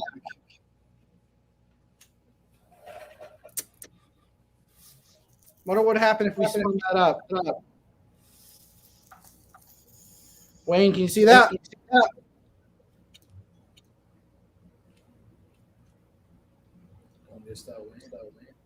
We might have lost Wayne. Is Wayne still there? Oh. Wayne, are you coming through? It looks like he's frozen in the space-time continuum. Wayne is delivery man. Oh, there he goes. He just dropped, man. He just went into, it's hard there in Canada. You just go and you hit one of those zones and it just, Yeah, they're probably probing him right now. Maybe he got abducted like midstream. Like, they called in the alien scientists and no, there he is. Nice back, everybody. Back. I'm back again. I'm either driving or I'm at home with the family, so it's noisy. Oh, we thought you got abducted. I thought the UFOs got to you, man. I haven't seen any UFOs yet, so the chances are pretty slim. No. Wayne, have you seen this device yet? I got 6 magnets on a copper disc with mu metal on the back. Todd said I heard and saw. So what are you expecting that to do? And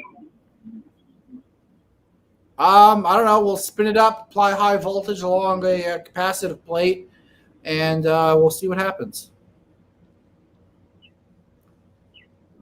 Wow, there's a lot of echo on here.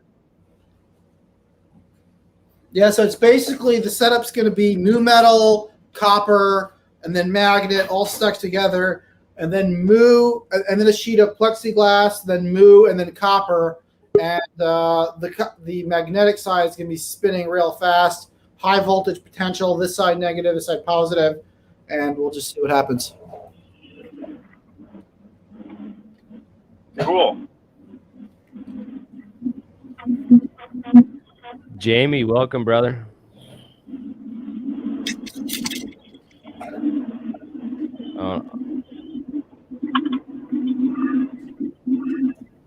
Wayne's got the echo because he's driving in the car. Delivery man. Hello. There you go. It's hard there in Canada. You just go in Canada. Yeah, they're probably probing him. Maybe he got abducted. There. Oh well, he's listening. He must be watching the stream back. Jamie, you're on here live, man. I don't know. Wayne, I can hear you guys. Can you hear us now? Oh yeah. But there's a real echoing here. Yeah, I had another guy join, and he had his mic on and was listening to the stream back. But anyways, Yeah, he's definitely lagging a little bit.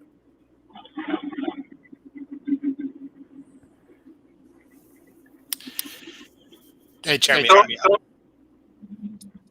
Oh yeah, the audio is pretty bad. Hey man, I just want to say I watched one of David's videos, and he talked a lot about self-absorbed Paiz patents as the foundation for what he's doing, saying that the government is cool with everybody doing everything, and really kind of set himself up to be like the replacement for TTSA. And what they're trying to do. That's what David said. Yeah, there's a whole YouTube video where he dunked on Tom DeLonge and just was real critical of it.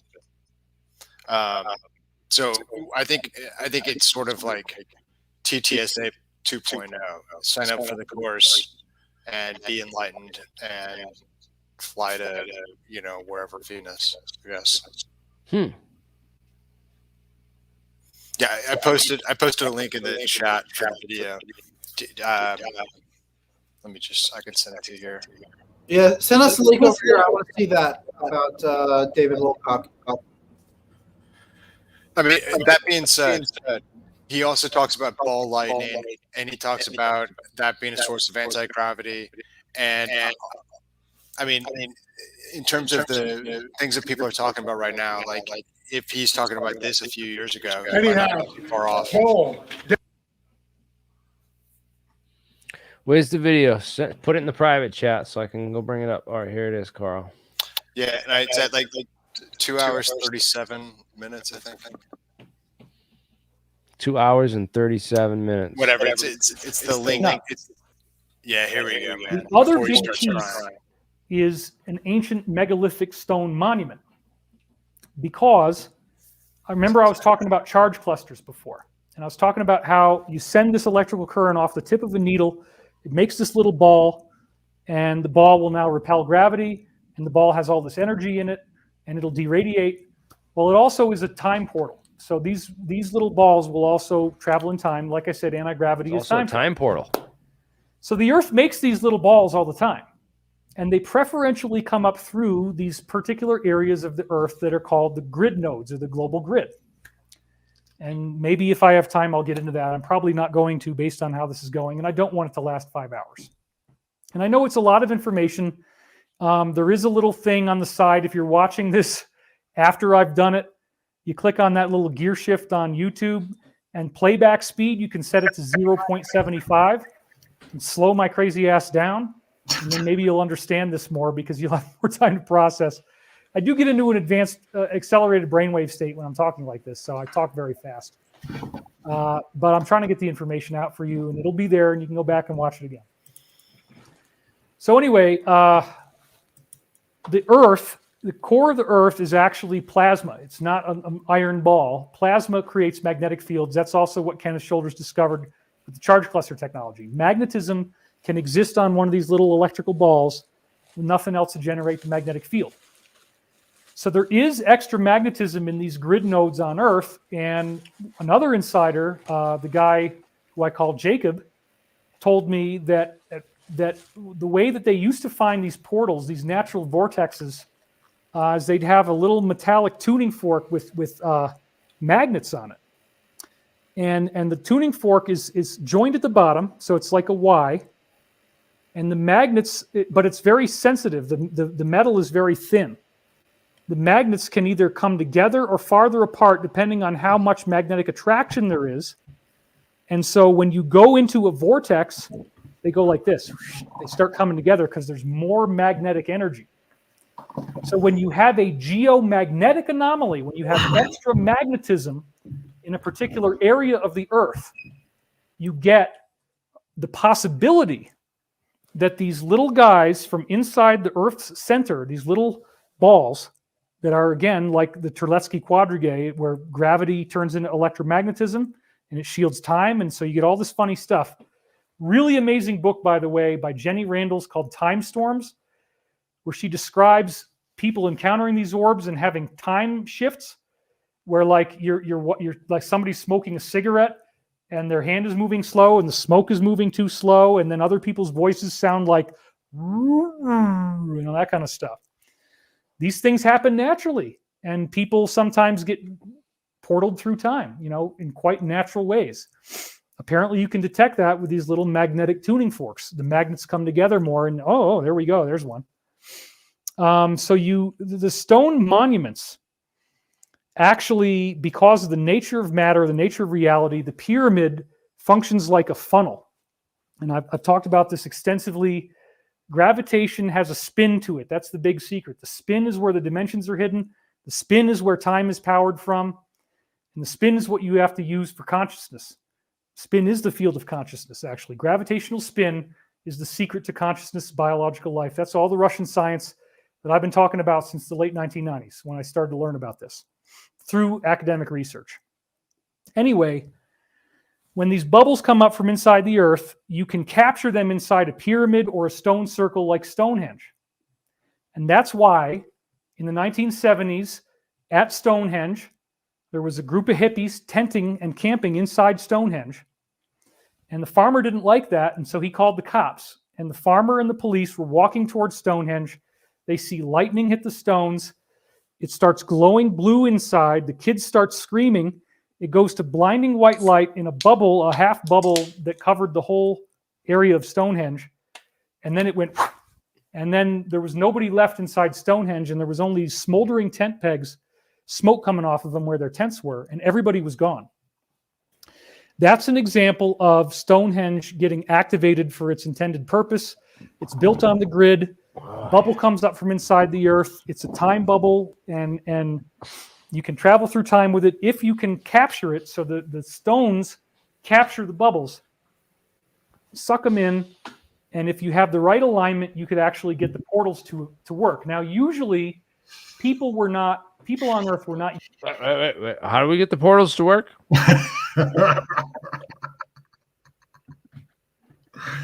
I was curious. I wanted to know myself because I thought it had something to do with sound.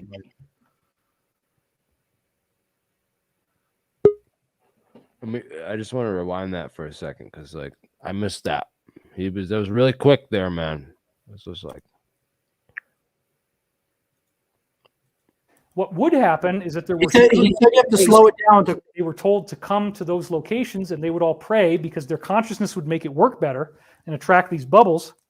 The ETs then portal in, and you meet with them, and they talk to you, and they teach you things, and they tell you when to come back, and then they leave, because for them this is just another way to do time travel. All right, so I'm going to talk to this dude too.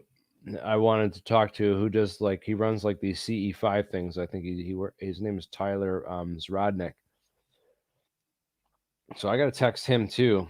I want to set up a time to have him on because apparently there's these people that go out and do this CE5 stuff, which is kind of similar to this. It's like everyone's consciousness is summoning these UFOs.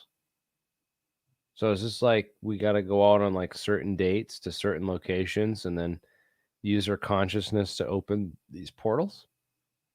Bro, I'm going to bring all my equipment and let's film this if this is real. For real. Let's do it. I want proof. I want proof that I can bring to the scientific community, that I can bring down to labs and people like my professors in college and be I can prove this to you.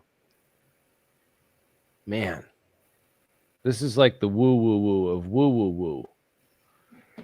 Blue chickens? Yeah, I know about the blue chickens. Those are the Blue Avian Sphere Beans Alliance, right? Is that what that is all about? His whistleblower from the secret space program. So, man, I don't know how he goes from woo to flying cars, but that's the best I could come up with in this short period of time. I found that he's going to start this company.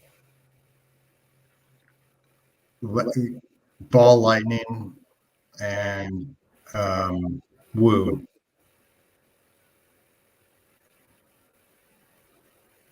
Yeah, Angeli did a cool thing on Truth Seekers as well. right? So I got to go check that out because apparently Angeli did a interview. Oh, it got 7.3K views. He got a ton of views on that. Wow. That'd be great. I should interview her too. It'd probably get a lot of views, man. Why not? I'll go out to the desert with her to this secret alien base, supposed, alien base that she's. There she is. Huh?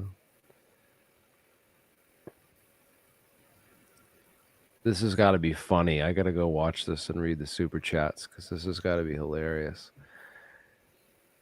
I haven't even seen that yet. I've been so like deep in the science stuff and then so busy with just work.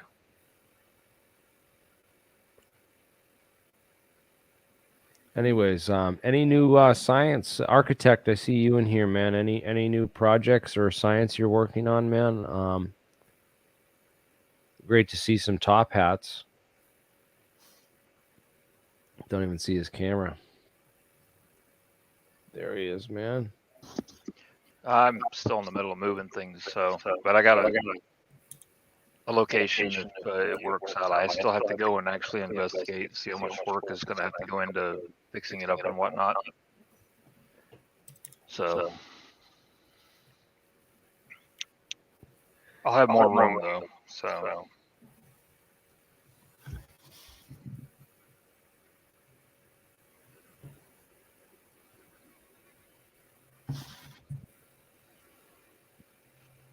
Damn it. I missed this. So I'm going to have to repost this on my channel. Because apparently I missed this on Saturday. David Perez was on? What the hell? That's this coming weekend. That's this coming weekend, right? Yeah, David Perez will be on. Mark Florentino. It's going to be like a conference. Nobody wants to miss this. What? Nobody wants to miss this. Yeah, this is going to be the epic, dude. I was going to say, did I miss this? No, this is coming up. I thought it was the 19th. I'm like, no, it better not be. It said September 19th, man. It threw me off, man. $20 super chat from Poi Dog 2006, man. Keep up the good work.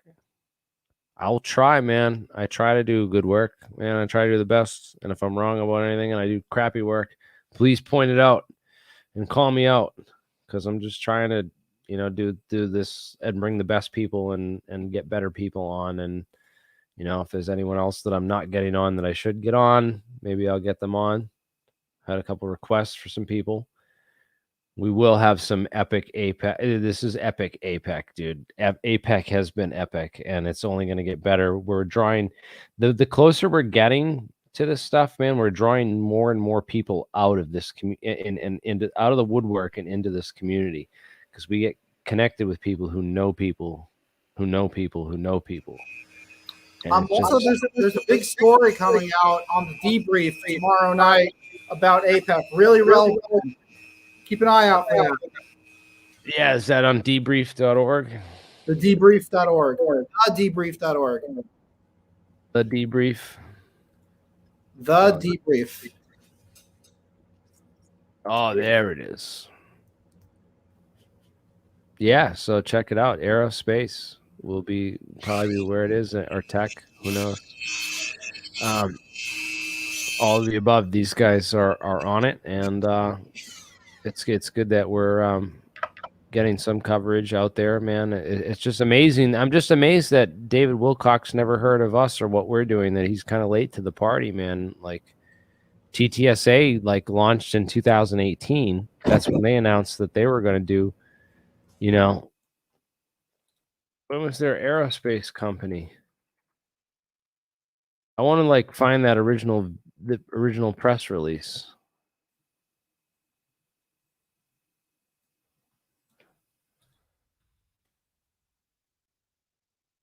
Where's that original press release from TTSA? I can't even find it now.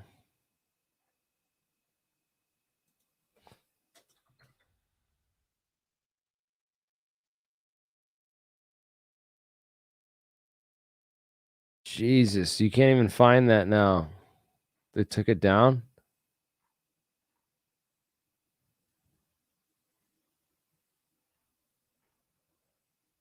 Anyways, yeah, he had the aerospace company for a while. Then they recently, when they broke up, they break up and like a bunch of their people left, and then they said they were only pursuing entertainment. In their entertainment division, they were no longer doing aerospace and UFO. Yeah, that's why they broke up. Apparently, they didn't want. Tom DeLonge was just interested in the media. And well, I think what happened is he realized he was in way over his head. Well, there's that. With a lot of this stuff, even just navigating the UFO field. Remember when he first came out, he said he was just that they picked him out because he was just so good at researching this stuff. I laughed at that. I'm like, how good could you be, man? Like, it's so hard to research this stuff and to know what's like real or what's not, you know? I think he was good at what they said and regurgitating it. Who's zapping? Who's friggin'? Are you? Tell him to stop grinding in the background, Mark. Oh, yeah. We're getting ready for an experiment. I'll mute the microphone next time. Yeah, man. What are you guys doing? What the heck are you doing back there? What are you grinding? I'll unmute you. Hold on a second. There you go. Oh, so this little connector piece over here is going to connect to a motor, and it's the attachment flange that's going to go for this experiment. And that just attaches like that. Oh, so you can spin it around. Yeah, spin it. Yeah, yeah. And we should be ready with that in just a couple minutes. It should be up and running. We could stick it up on the pendulum up here. Are you going to like use a motor from, you should make it like attach it to some kind of arm to drive it so that the induction from the motor isn't affecting it at all, get it far enough away so the magnetic fields just wouldn't even be would be completely negligible. Well, the magnetic fields are going to be out in space, and we're going to be attaching the whole thing to an armature, the one above my head. This one over here. So this this thing will spin around if the motor is producing any thrust. Torsion balance. Torsion balance, yeah, the lab's torsion balance. So we'll spin this around 3,000 RPM and see what happens. You want to stick around, John? Yeah, man, we'll hang out and talk in the background while you guys whip that up. And if you do any more power tools or high frequency noises, just mute your microphone. Okay. Yeah. Yeah. I'll stick around for that. We'll stick around for that. Let's keep talking about Tom DeLonge, TTSA.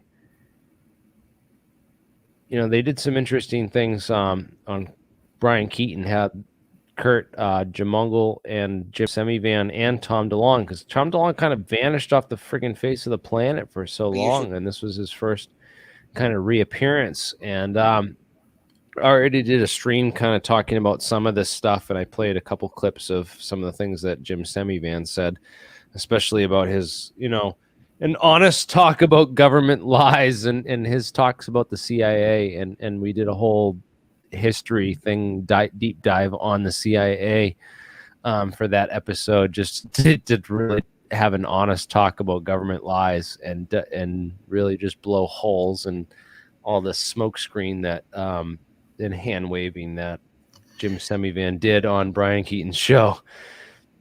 Can I say something real fast? Like something Absolutely. that bothered me immensely in that interview was the comment that he made when he said that the government is fine with us doing this stuff because they haven't stopped us yet.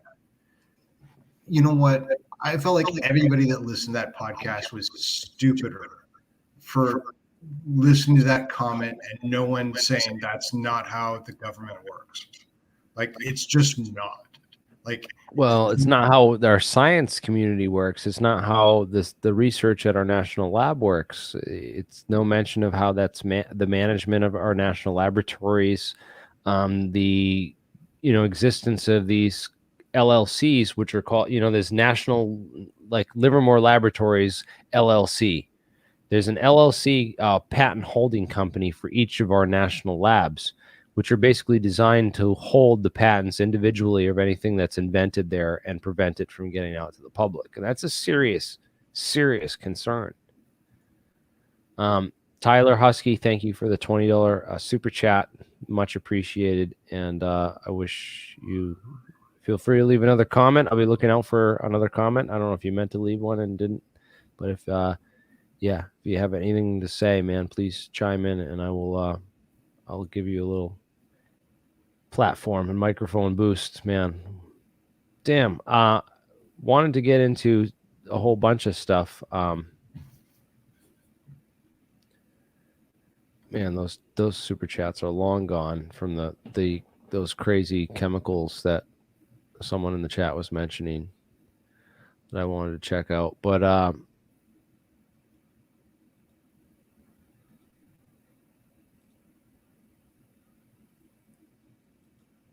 APEC this weekend, 25th. Mark Florentino, The Origins of Mass, Gravity, and Inertia. Mark's goal in developing the theory of superrelativity is to complete Einstein's dream of a unified field theory, which he proposes to be an ab-ether theory, in which the ether is a quasi-elastic solid and the fundamental field from which all other effects are simply manifestations of. In this model, all forces, energies, and particles are consubstantial within the ether, which provides the origin of mass, inertia, and gravity. He will also describe how this model allows the creation of an anti-gravity effect and proposed space drive. Sounds great. Great. Let's do it, man. This is what we live for and do. David Perez, if you guys don't know, he had this company called was it Warp Drive Dynamics or Warp Drive? Warp Drive Dynamics, which was later changed to Quantum Electrodynamics. Yeah, just Quantum Electrodynamics, which is QED. That's what Richard Feynman won a Nobel Prize for, I think 1968. Interesting. It's a theory of subquantum electromagnetic interactions, which describe the strong and weak nuclear force interactions. Yeah, but he's not doing subquantum electromagnetic interactions. He's way up in the megahertz range. Manny, bro, thanks you for the $5 super chat, man. You didn't even have to do that. I sent you the StreamYard link on Twitter already. So if you want to join, man, would love to have you on for the panel. There's also a top secret patent court with a judge who has a clearance that the Navy, U.S. labs, etc., can file patents in secret, right? Yes. Which there's some suspicion, the suspicion that I had when those past patents first dropped. You can go back to my videos here on Alien Scientists from when those on the past patents talking about them. We had talked about U.S. Navy espionage and also, intelligence collection. Because a number of those patents, I know some scientists that were, a little bit loose-lipped about some ideas that they were talking about. The fusion reactor, for example, was, talked about to a U.S. Navy guy, and then that patent was very similar to what was, talked about to this guy. So there's a lot of ideas that the U.S. Navy gets these ideas, accumulates them through, espionage or intelligence collection, and then they patent them on and do all the paperwork and stuff on their own, stuff that guys like us that come up with the ideas, we don't have the facilities and the stuff to do all that. But Kepler Aerospace, they're working on it. They got a patent guy who's working on all their stuff. Very, very professional operation going on there. But yeah, David Perez, very interesting. He seems to be, he's no shame about his game with David Perez. He says, straight up, he wants patents. Straight up, he wants commercialization. He wants to invent anti-gravity, and he wants to make money off it. That's what he's in it. I'm in it to make money off it. And David Perez, this is not David Wilcock. So David Perez, and David Perez says that he basically, like, came out with this thing where he said, like, I figured it out. And that's when he like took all his videos down and changed the name of his channel from Warp Drive Dynamics to Quantum Electrodynamics. And I don't know what he figured out within Feynman's model of QED that, you know, caused him to make that change in the name, and if it had anything to do with Feynman, which is the inventor of quantum electrodynamics. But man, I'm going to be so interested to ask him a million questions. I've been dying and waiting for this opportunity to talk to this man. And this is going to be profoundly awesome. This Saturday, we're going to do this. All right. Then at 4:30, Mark Sokol, Interstellar Conference live. Hey, you skipped over Todd, man. Todd. Oh shit! No, Todd. Did you do that on purpose? No, spin stabilized gravity. Yeah, he's going to be talking about this experiment that I'm working on right now. Yes, that's why he was so tight-lipped, because he's going to be talking about it this weekend. He doesn't want to reveal all his secrets, man. So yeah, definitely tune in for Todd this weekend at 4, and followed by Mark Sokol, the one and only Interstellar Conference live. Are you going to be live? You're going to go. You're going to be there. Yeah. We're setting up a booth. Do you need any equipment? We can use that little camera of yours. Yeah, I should give you that. And man, let me see what my schedule is like if I can make a trip down there to New Jersey this week. I don't know. It's just such a far drive. It just sucks. I wish I had another car besides my van, which takes tons of gas. Carl, Carl was talking before. Someone said, let Carl finish. Carl, were you finished? Do you have anything else to say? You were on something about before? I was just trying to trail through the David Wilcock stuff and trying to trace through what this guy might be trying to like insinuate what he's going to build in that dang hangar. I don't know if that's what they were thinking about, but if we're filling it right now, it sounds like there's two things that he was talking about, which was ball lightning having anti-gravity effects, but then as well the Salvatore Pais patents, and that the government basically said, here, do whatever you want. We're disclosing it to the public, don't do harm, which is just nonsense, right? Like it's just a nonsense Jim Simmons band argument. Yeah. So it just, well, maybe they did. Maybe the government was like, listen, how can we really hide this technology so that the Japanese, the Russians, the Chinese, and all of our adversaries will never, ever look at it or get it? We'll give it to David Wilcock. Yeah, no one will ever believe it then. Yeah, maybe. I don't know.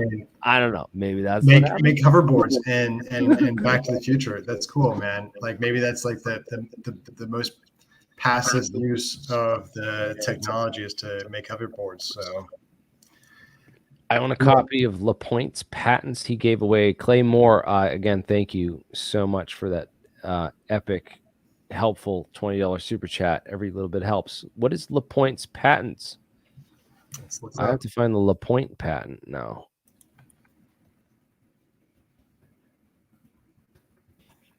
Let's search for this. Aeon LaPointe. Is this Leon? Is this it?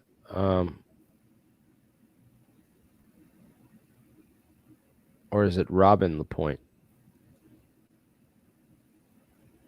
Belt sorting system. Retractable car seat, sunshade. No, this is like a car inventor person. This looks like more like your free energy person. Engine. What about this one?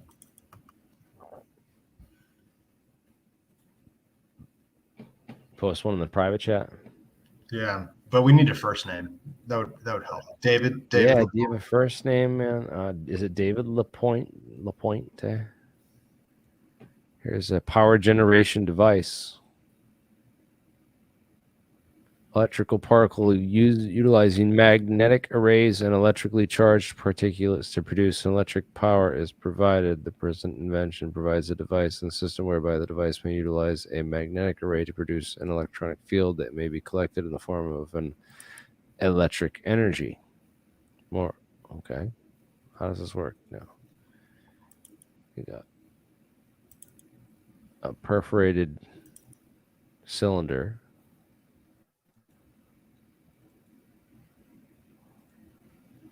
I don't even know we're on the right patent here.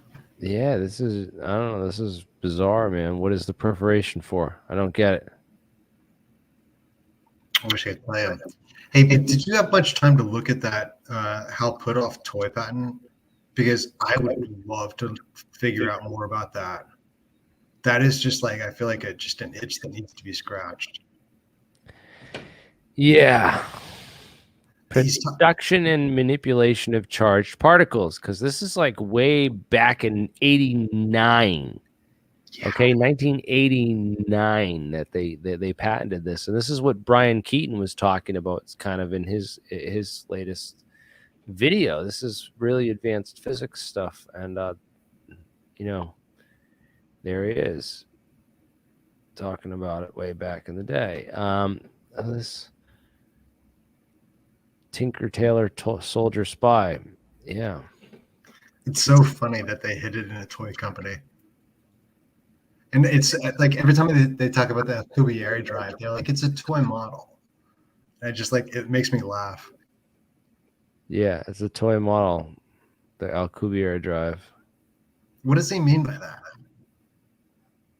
That it's just an idea, an abstraction that's simplified as a toy would be?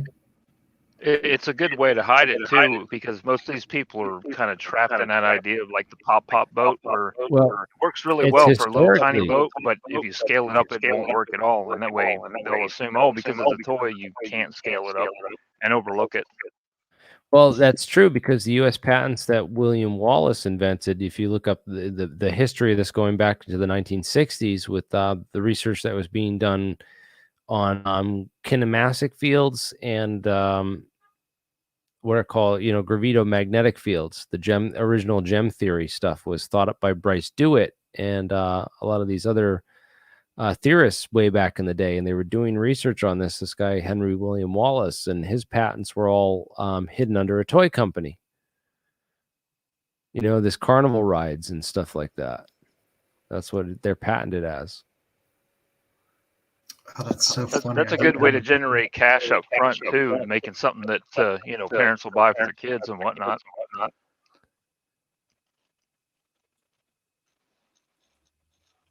So clearly, the only companies to invest in from now on have to, involve the name toy because they're the secret technologies. Hey, we got to work on building the utopian playland. Love it.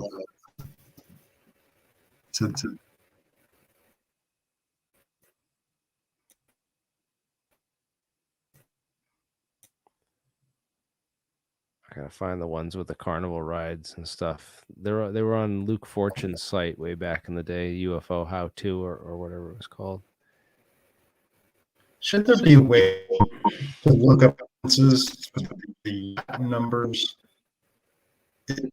Find out how toy patents used. Like, are there toys that license them? Go look that up.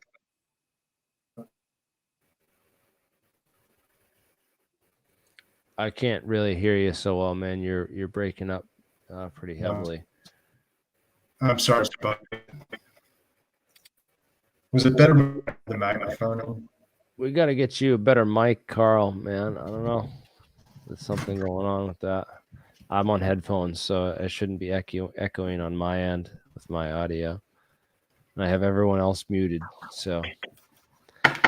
Yeah, I was gonna say that I guess everybody needs to invest in better communication tools, some like wireless headsets and whatnot. Yeah. I have a wireless headset. I could. Am I echoing on you guys' end whenever I talk? Not really. You're just a little. Okay. I'm hearing myself coming back through the headset, and because of the delay, I thought that was basically doing that on you guys' end. I don't hear it, but Yeah, I do hear it, and I hear myself echo. Jerry, is that any better? I know everyone wants 4K and professional production and audio, and you're not going to get that here, man. This is we're about the information. We're not about the production. And man, anyways, how much longer do you think, Mark, until you get that experiment done? Probably about 5 to 30 minutes. Jeez, do we want to keep going? I'm going to keep going either way. What do you guys want to do? You want to I got to find something to kill some time, man. We got to play some more David Wilcock and. Yeah, go into Gaia.com and check that out. I can send you some of those documents I found from Compare Institute if you want to read over those. Show them on the screen and see if people want copies of them for the Mind Song stuff. And let's hype up. Oh, we got QED, Quantum Electrodynamics. This is David Perez. He's got a whole bunch of videos and stuff, dude. So let's watch some of his stuff right here.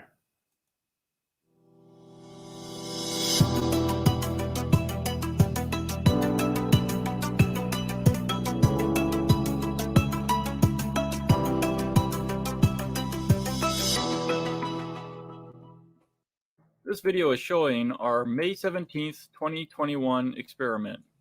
This is a Cavendish experiment with drive model number 13. It was 200 watts over 60 seconds. All the materials are non-ferrous, weigh at 1.5 pounds. Horizontal movement shown is 2 millimeters. The purpose, to show that the VEM drive can move a non-ferrous object inside of an enclosed box, demonstrating the compression of space-time at low wattage. So what we're going to see in this experiment is that the object starts at 11.7 centimeters and it moves to 11.9 centimeters on the meter stick. This is done over 55 seconds, roughly 1 minute. Here we are showing the 60-second video at 16 times normal speed, looped 3 times.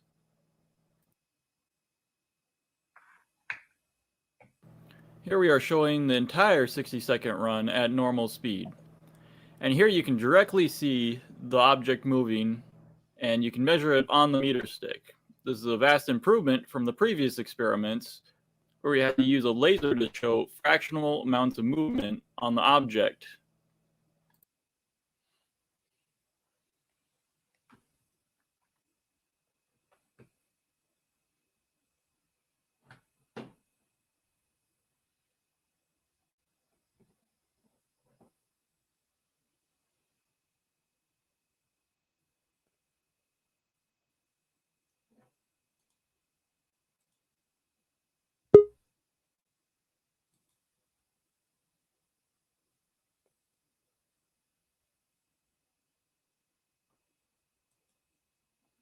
Here we are showing 4 different videos at the same time. In the top left, we have the close-up view that was viewed before. In the top right, we have a far-away view showing the drive and its distance from the object inside of the Cavendish cage. In the bottom left, we have the 360 view that shows the entire lab. And in the bottom right, we have a camera on Dave showing him operating the system while he keeps track of time and the power input into the drive.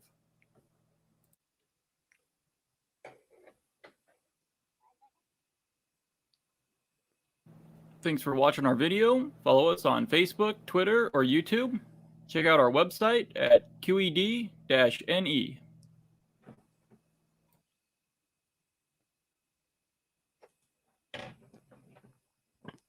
So that was David Lapointe. Is that who we had for that patent? This is David A. Lapointe, right? Is this the right guy? Power generation device. articles coated with a brace and resistant coating, covered deployment and storage system. That's it. Hey, I hope I got the right guy, Claymore, man. Thank you for all the support, man. It's good stuff, and I appreciate the sharing of information and knowledge. Oh, Manny's here. What's up, dude? We're gonna go back to what's going on, everybody. We were just checking out David Perez's stuff. Where was that? No. All right here. Oh, so he's on a show with Art Bell. Professor, welcome back. Are you willing to take a few calls and questions? Sure. Okay, good. We'll see where it goes. You never know. That's for sure. Hi, you're on the air with Professor Paris. Hi, Professor. I have a little bit of knowledge in this subject matter, and I was wondering if I could ask you a couple of questions, because I've heard, people discuss on various shows, propulsion systems, and they always lose me once they get into this anti-gravity language and zero-point energy, and even when you're talking about, warping space, because I think there happens to be a simple process for ordering the direction of magnetic forces to get a propulsion effect. And I don't think you need that kind of language to really explain it. But I was wondering, when you were describing your experimental device, you mentioned there being in the experimental model, there being a couple of dipoles. And you said there was a 140 centimeter distance to the target, and then had to do with a certain frequency that you didn't want to disclose. Are you generating, when you say the target, are you generating fields between the two dipoles? Well, it's not just, we refer to them as tripoles, and we have two panels, two arrays that are focused, and we have a certain angle between those two arrays, and this is where the near field of the cross action of these fields create this compression. And the measurements that we have taken show us that the movement goes in towards the motor. So we have redshift, we have compression of a laser beam, we have movement of ferrous and non-ferrous materials, that if this was electromagnetic in nature, it wouldn't be moving non-ferrous material. Mm-hmm. You see where I'm going from? There, coming to this? So, because I was thinking that, anytime you create a source of flux, you have an electromagnetic field. And yes, if that field intersects with, let's say you have a source of flux, for instance, and you in the near field you have a conductor carrying electrical current. The field from the source is going to impose a force on that conductor, right? But at the same time, once you generate it in that conductor itself is generating a field which is moving back towards the source and could create an opposing force on the source, so you'll get canceling opposing forces, just like two magnets will push apart or pull together. However, there is a process, and when you're talking about the frequency, for instance, where you can create a situation where you either can create just a single force on one element, let's say, without there being a reactive force on the source element, or you can create a let's say a attractive force on one element and a repelling force on the other element unidirectionally in the same direction. So you're not going to get opposing or canceling forces. But so I wasn't quite clear if, it's hard to figure out if that's what you were actually doing or if it was something a little bit different. Because I don't imagine you're importing any kind of electrical current on the craft shell or anything like that. This is just internal. I was thinking you were generating internal forces between your elements or your sources of energy. And to that degree, I was thinking, when you're talking about the amount of energy needed, if that is what happens and you're dealing with a specific frequency, and I was thinking that at 140 centimeters, you're talking something about 53, 54 megahertz. I don't know. But if you were to bring your elements closer together, because, things operate on a square law, you bring them twice as close, you're going to get 4 times more force for the same amount of energy. Well, we've actually conducted experiments that go from 30 centimeters out to 140, and we look at the swing rates on the torsion bar. But you're using the same frequency all the time when you're changing the distance between your elements. That's correct. Maintaining the frequency. The effects are actually extend beyond the 140 centimeters that we have measured. But we had to call it quits at some point because we only have limited space. And of course, I was going to say, of course, you're going to get a variation. You're going to go from maximum force to zero force if you're changing the distance while maintaining the frequency. But if you close the distance, you up the frequency to keep the same proportions, and you're going to get the effect is going to continue, except it's going to get more powerful. So the smaller you make your machine, the more powerful it becomes, until you reduce it to the size of an atom, and then you can imagine the forces you're going to get, and you're going to start to discover the basis for gravity, probably. But well, the engine itself is constant energy in, and the variation of distance was an attempt to show the collapsing of the fabric of space around an object. And in this particular case, we were looking at non-ferrous material and how it interacts and how it actually is attracted to the engine. Okay, it goes towards the motor in this respect. And it's in an isolated case of glass and wood, and the fabric of space literally penetrates through all of this and literally pulls it. Now, the other piece of this is we're developing a measuring device that has a set of passive Hall effect sensors, and these are our magnetic sensors. And as the fabric of space collapses into the motor, it's going to pass through it all the magnetic fields that made the resonant of the normal space. And as that passes by, we're going to be able to read and measure how this grid or how the effective field looks like. So we're in the process of doing that. We should be finished with that particular experiment. I have another physicist on the team that's working on this. He's a particle physicist, and he knows how to, well, we designed the circuits, and what he's doing is he's building the stuff. He's printing them out and putting them onto this grid board.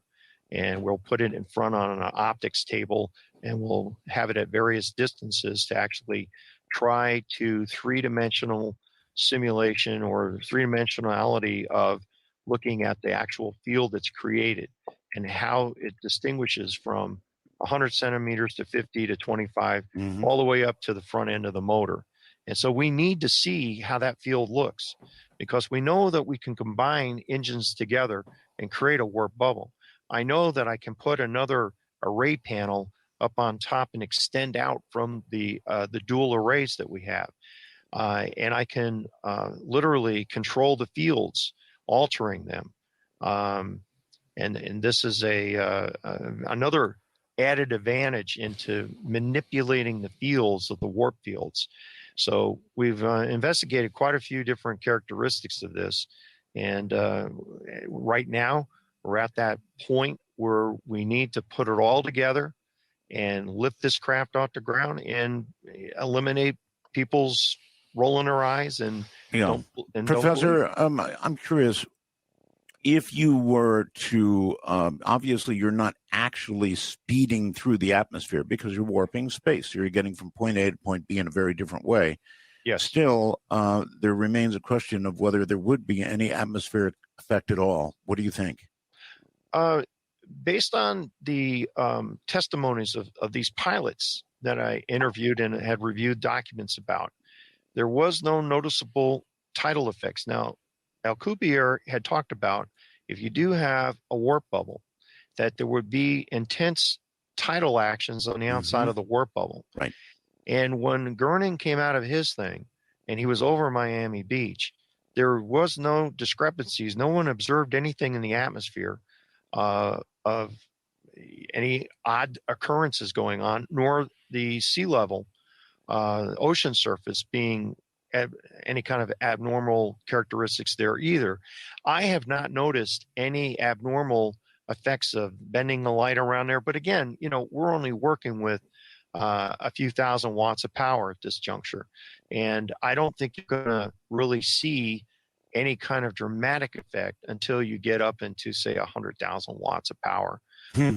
my projection is that the way this exponential curve is going, and I've run it out beyond what I posted onto the Facebook, and man, it keeps running up, and it doesn't really go past like 5,000 watts of power, between 5,000 and 6,000 watts at the max, and it just keeps going up in a straight line. Now, however, with that said, we can get too giddy about this, and that as I continue with the methodical experiments and increase the wattage 100 watts at a time and take those measurements as we approach 2,000 and as we approach 4,000 watts, we will get a better predictive line graph where we have a better R-squared value. I think a lot of people listening are getting lost in some of the technical details, don't understand how this would change, and don't. Oh no, it's all right. I don't mind at all.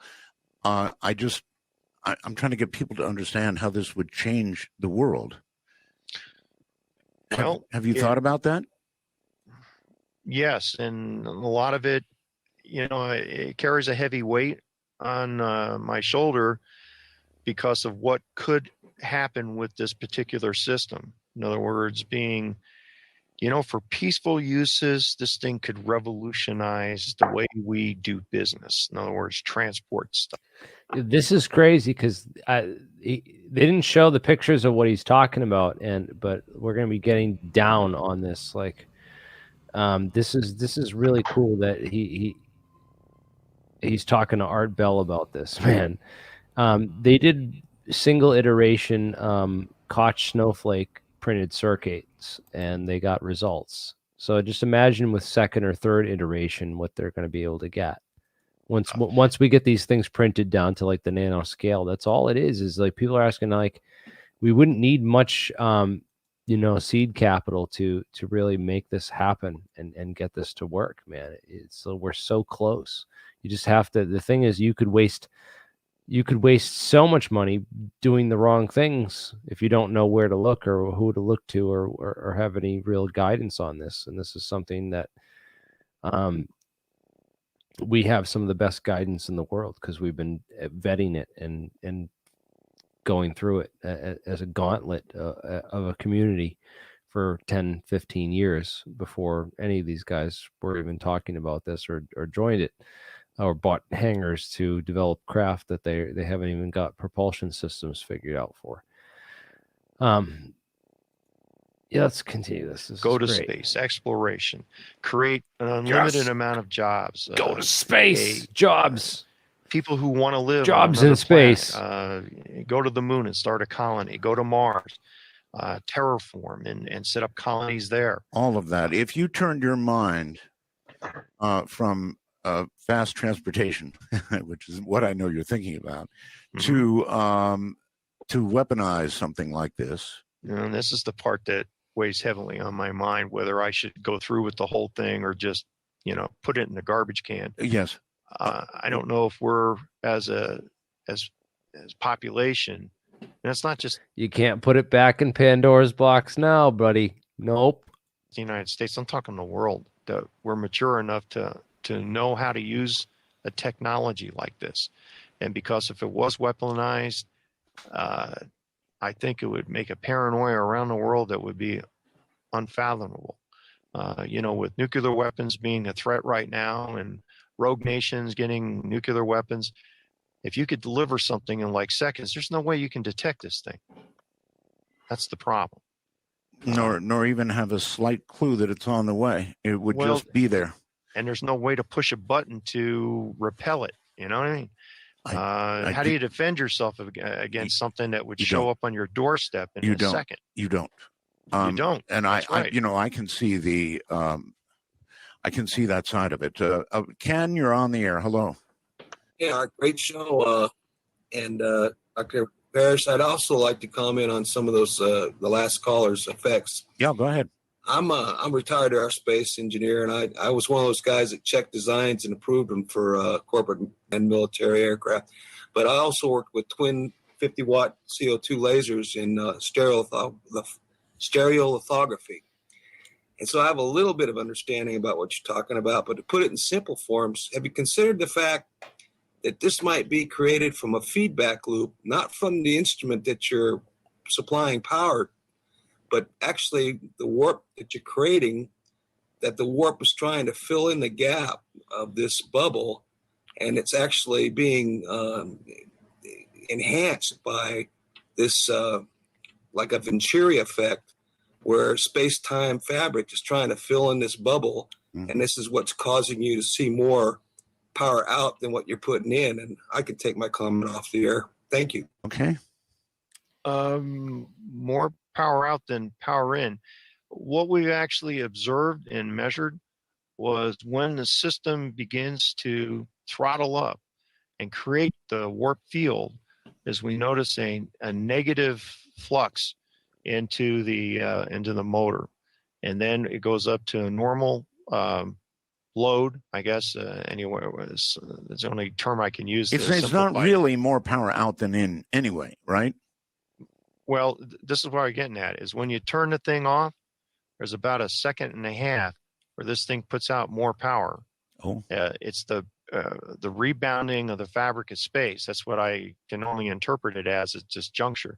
Could it be electron bunching onto one of the arrays, and then there's a release at the end?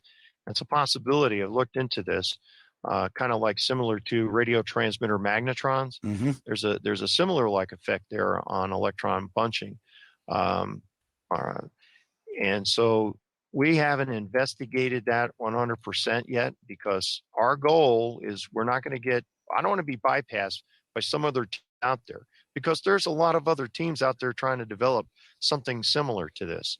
And so we can't afford to stop and, smell the roses here. We got to push forward, well, with caution of bio logic of, is this thing going to be dangerous? And we've taken those measurements. It doesn't appear that it is. And everything that we know right now, it appears to be safe. And our next step is to get this thing off the ground. And any other effects there, we could study at a later date, but we need to get it off the ground. All right, hold it right. That's what our push is. Hold it right there. Hold it right there.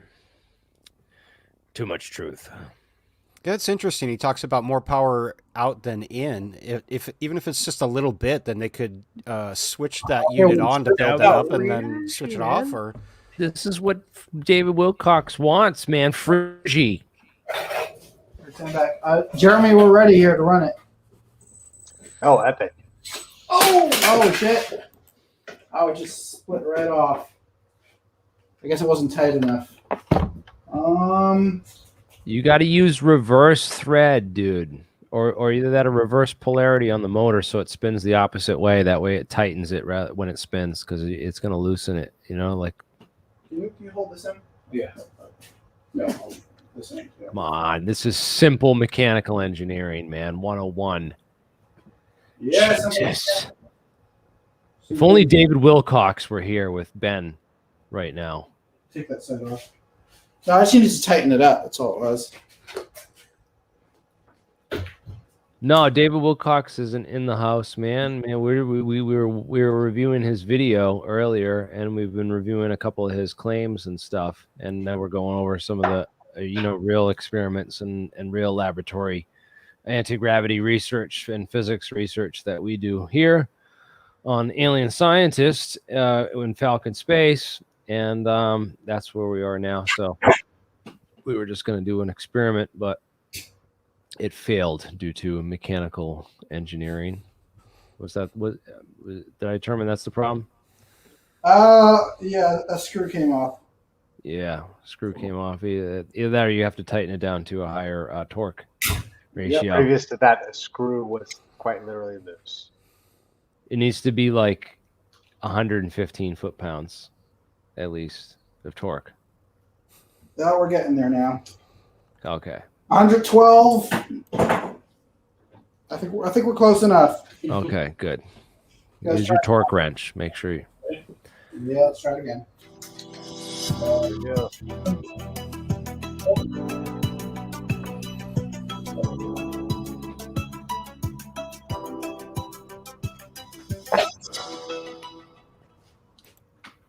video showing QED's June 15th, 2020 experiment.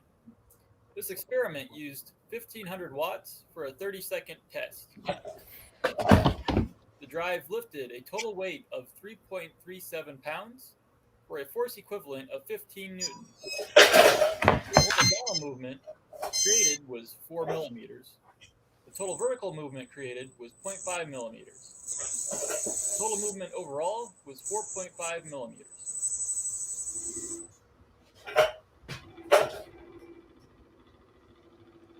Welcome to the world of anti-gravity We are seeing research. The VEM drive from the far view. This video was taken over 30 seconds and sped up by 16 times normal speed and repeated several times to see the movement.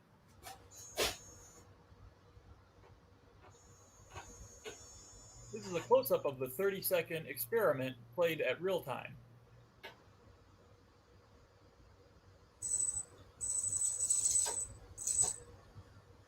Oh, it's a little rough around the edges here.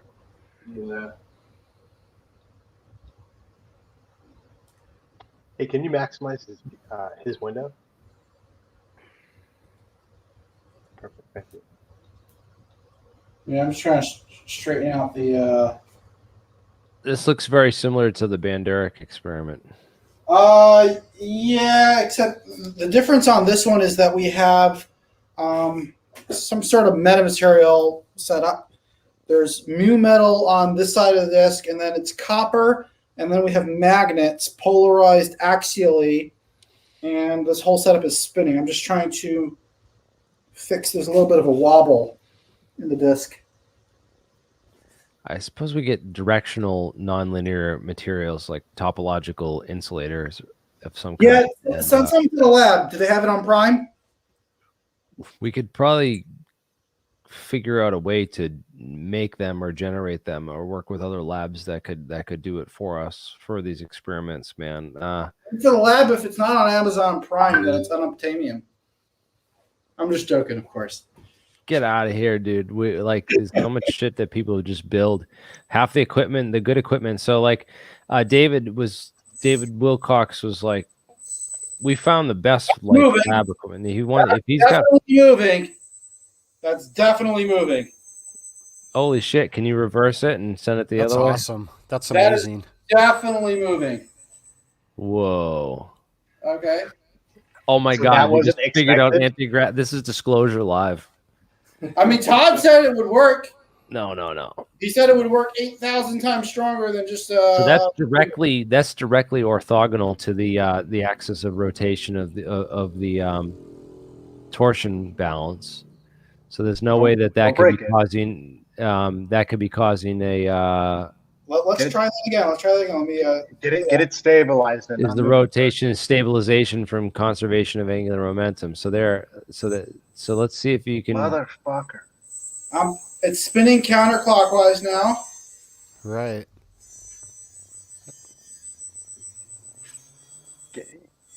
Oh, it's producing quite. Oh, what just happened?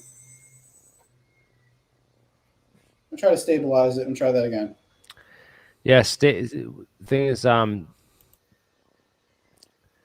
stabilize the velocity of that rotating disc, and then also stabilize the torsion balance, and then see if it's producing continual thrust.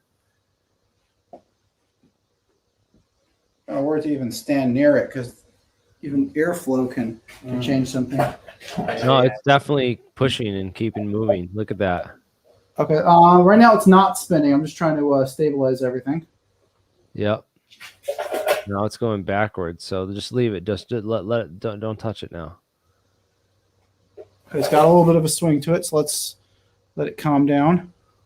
Let's see if we it can produces take a some time. continuous Just thrust. let it get to rest before you start it. No, it's definitely producing some thrust. Look at that; it's spinning. I mean, it was definitely producing thrust. Well, it's got a net rotation in that one. It's not running right now, so it shouldn't be producing thrust. This What much. do you get for it was? Is it spinning though? No, it's not spinning now. You got to get it spinning first, because it could be conservation of angular momentum, but it's hard. You minimized it pretty much by getting those as orthogonal as possible to the axis of rotation. But okay, it stopped spinning now. Let's try it again. Yeah. I'm going to spin it the other direction now, which would be clockwise when facing the magnets. Oh, it doesn't want to. Yeah, it's going.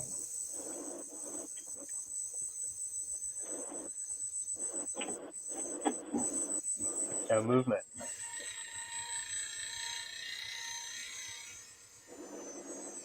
That's fascinating.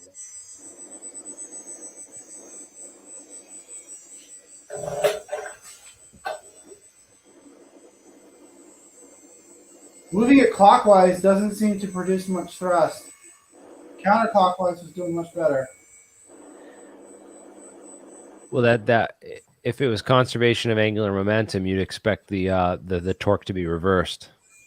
So yeah, it that's a is good moving sign. in the same direction toward the north side of the magnetic field, but it's not moving as quickly when it's clockwise versus counterclockwise is moving faster.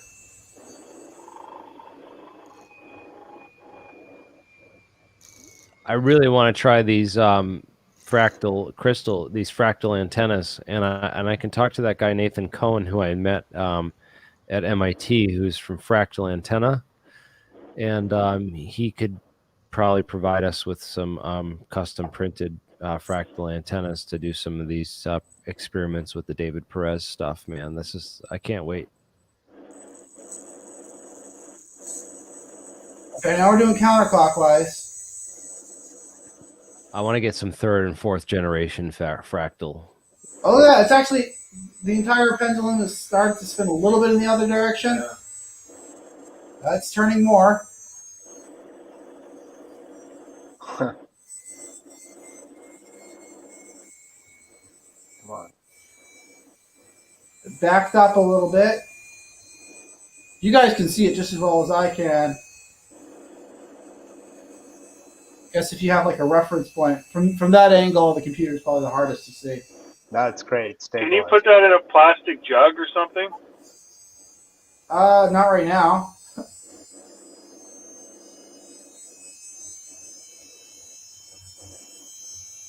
Spinning pretty fast. Do you see any movement there? It hit some sort of resonance. Yeah. Oh yeah.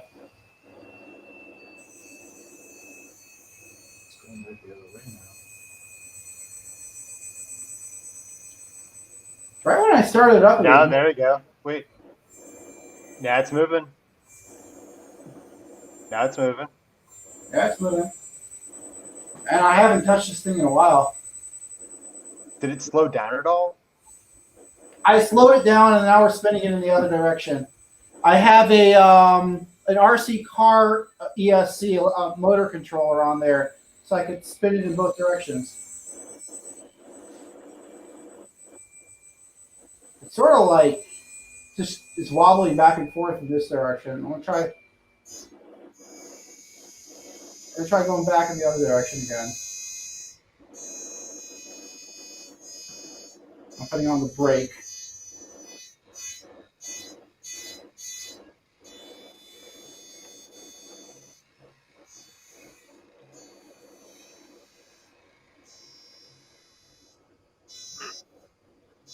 Seems like most of the effect is happening with the change of the RPM, not with absolute RPM. Well, it almost seemed like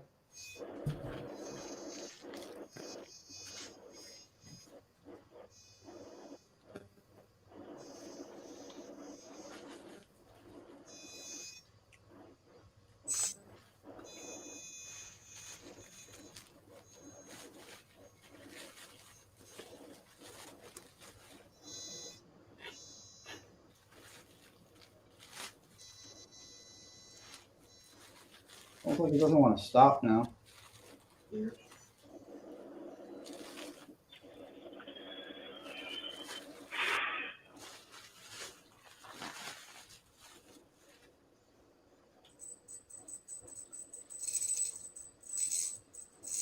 All right, now it's going in the other direction.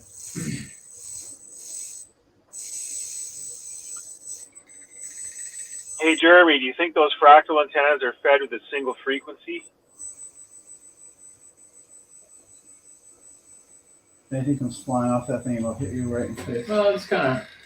You should put on fluxes. Yeah, I wonder. That's a good question. I think. I mean, it would make sense either pulse DC or AC at a certain frequency. And maybe it has to do with the wavelength of the actual divisions in the lattice of the crystal, or the snow, like that Koch snowflake. Like the wavelength corresponds to a fractal division of the wavelength of that matches. Okay, guys, this is not the end of the experiment, by the way. There's a couple more components that we plan on adding. The next is a capacitive sheet across it. So we're going to turn this into a spinning magnetic capacitor, high voltage.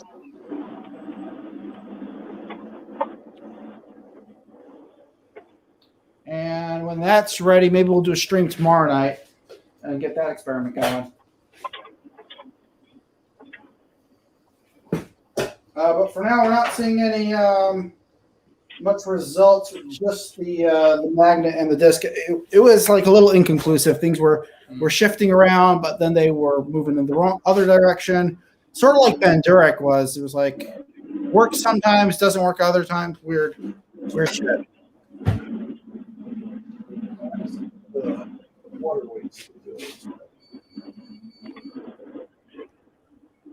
Grab the water weight off. Let's see. Take it off. Okay. Load it down. Mark, do you feel much vibration there when you run that motor? At a certain RPM range, there was a vibration. Then you go above it or below it, the vibration disappeared. But it's pretty well balanced.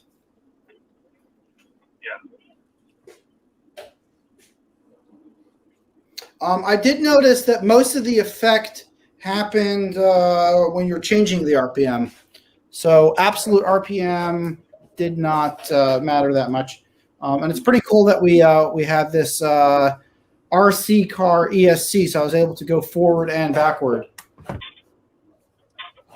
It also has a convenient on-off switch, so you can flick on and off without having to disconnect the battery. So, Jeremiah, I see you're just joining. We have mu metal, copper, and then neodymium magnets stuck on it. And the idea is you have a magnetic, highly permeable material to a negative permeability material like copper, and then you have the magnets creating the magnetic field all spinning around. And then there's supposed to be an acrylic, and then another setup like this of mu and then copper. Making a capacitive plate. Nice. Jeremiah, would love to see your new warp drive design and talk about it if you want to join. I sent you the link in your email. Jeremiah would like to talk about the David Perez stuff. Hell yes. Super interested.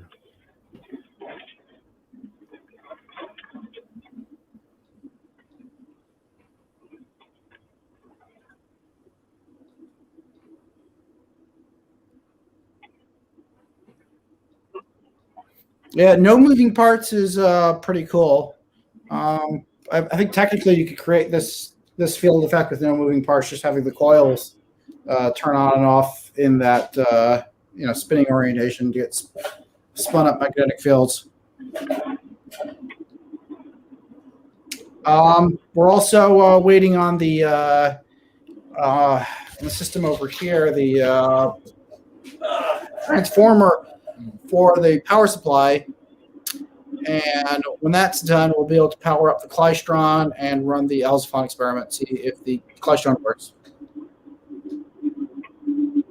Oh, I can't wait. Nice.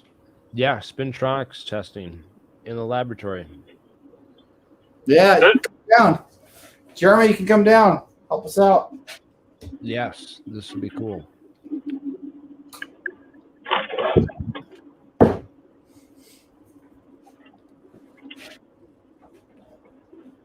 Jeremy, are you able to come down this week?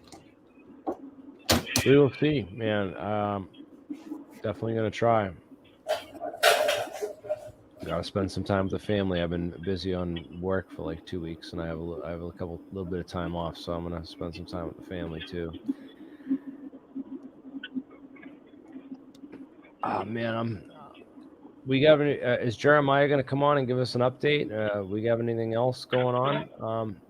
I can't wait for David Perez this weekend, dude. The rest of this. Yeah, I'm excited for APEC on Saturday.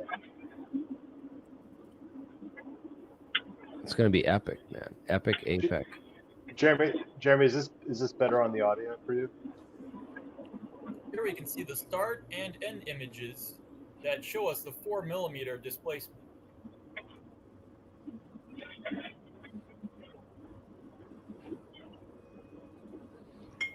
This video has been enhanced and shows the vertical displacement also recorded during the experiment. We're going to make it to Alpha Centauri 4mm at a time. Here we have 4 videos all synced together at the same time. In the top left, we have the close-up view of the VEM drive. In the top right, we have the far-away view of the VEM drive. In the bottom right, we have the entire view of the lab, including the cameras. And in the bottom left, we have a 360 view that shows all the cameras as well.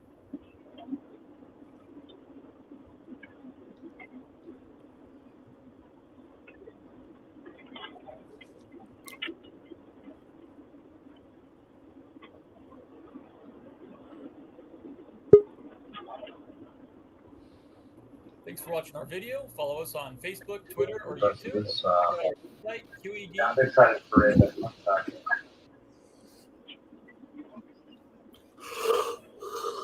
Thanks for watching, Jeremiah. Welcome. Yo, all right, You got- finally got on. Sorry, I don't have a cam on. I literally I passed out in the middle of the floor just before you guys got set up to do the show. I was in the middle of working on the drive. Some unexpected guest showed up and just exhausted the rest of my 40-hour day. I had some unexpected guests in my apartment the other night. We had mice. I had a mice infestation. You should bring Pinky over. Oh, what happened to your cat? Well, ever since we got rid of the cat, I've had a mouse problem. The cat got attacked by a neighbor's dog because it got out and it got really hurt, and he just started showing signs of bad things, and I took him to the shelter and gave him to the shelter because we couldn't watch him anymore because he attacked my roommate and a bunch of other stuff. So it's just he's being real aggressive, and I think he was in a lot of pain and stuff. So I hope he's in either a better home or somewhere. I don't know where he is right now, but I'm hoping that he's with some old lady who's taking really good care of him. Sad. Mm-hmm. Yeah, that's sad, man. I definitely feel for you. I had to give him up. I had to bring him down to the shelter and give him to them, but I don't know what they did with him. I didn't tell him that he attacked people, but yeah, I think it's because he was just in pain. He's not really like a violent cat, but it's just I think he was in pain and just doesn't know what to do. And I think someone attacked him and hurt him or something. It might have been a person or a dog. I'm not sure. Don't know what happened to him when he got out that night, but. Anyways, I don't know if you guys wanted to talk about the functioning of the Perez system or the 9 others that have also come out that do the same thing, which, of course, none of these guys want to talk about each other because it's all conflict of interest, right? But Perez is not the only one doing this, and they're not the only one that has done it. But I can tell you that of the many experiments which have demonstrated phenomena involving the warping of space or the warping of time or whatever metric you want to approach it by, because everybody has this different perspective they want to approach it from, right? Some people want to consider the interaction that these fields have on matter and have an entirely matter-centric universe of their view, and then some people want to look at it from the approach of you're screwing with space, and matter just simply responds to that screwing with space itself. So I'm taking very much the old prior 1900s approach of the aether, and I know it sounds a little bit archaic, but the reason for why is because in general relativity, the properties of the way that we're defining the vacuum now and the way that we're talking about how the vacuum is actually being fabricated from the complex interaction of electromagnetic wave interference that takes place in three-dimensional volumetrically measurable space, it puts our focus not on the matter itself, but on the space itself being the most important thing. And if we think about it, there's a heck of a lot more space, a heck of a lot more vacuum out there than there is matter filling it. You know, we're not mostly a matter universe. You can run a pretty long distance without running into anything. And so if you think about it, the ratio between the matter, the physical volume that it takes up, and the amount of space around it is really a ratio of comparison of energy, which means that space itself has more energy than that matter because it's a heck of a lot bigger. There's more of it. And this is one of the really interesting phenomena that's pretty well ignored.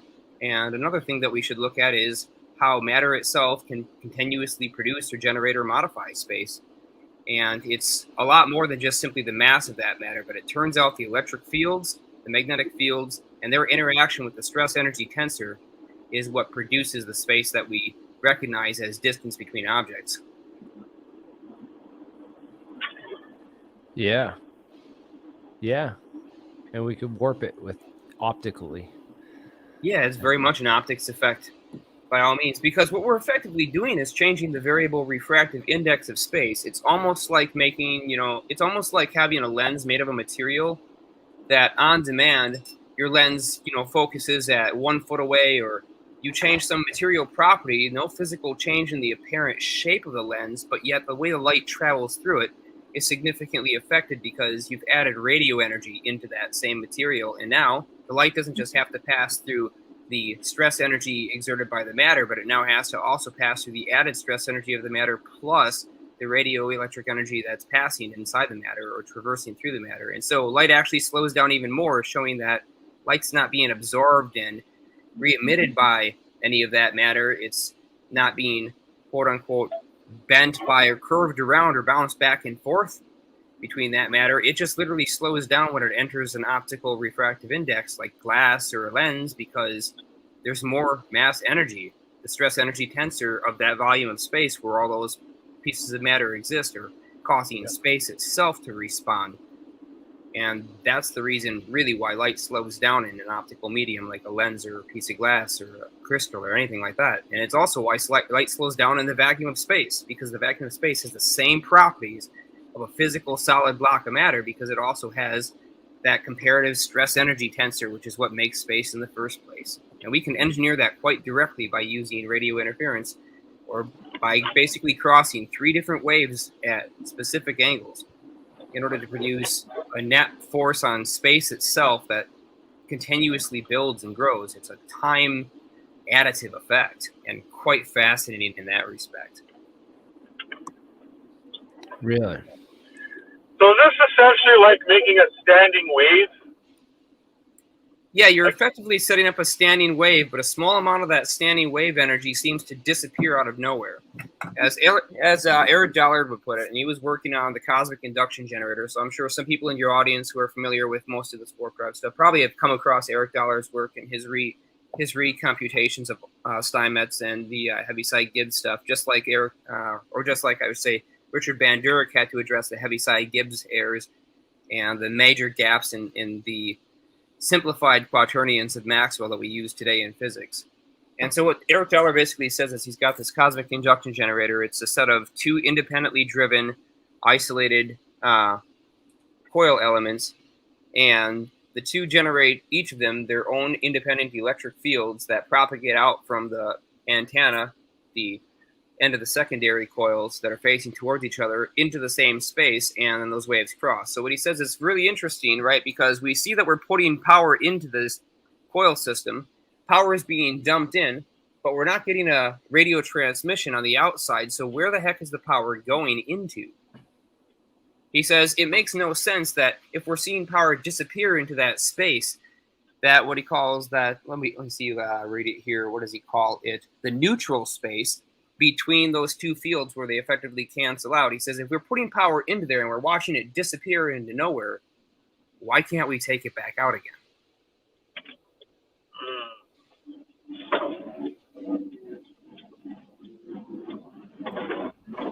Yeah.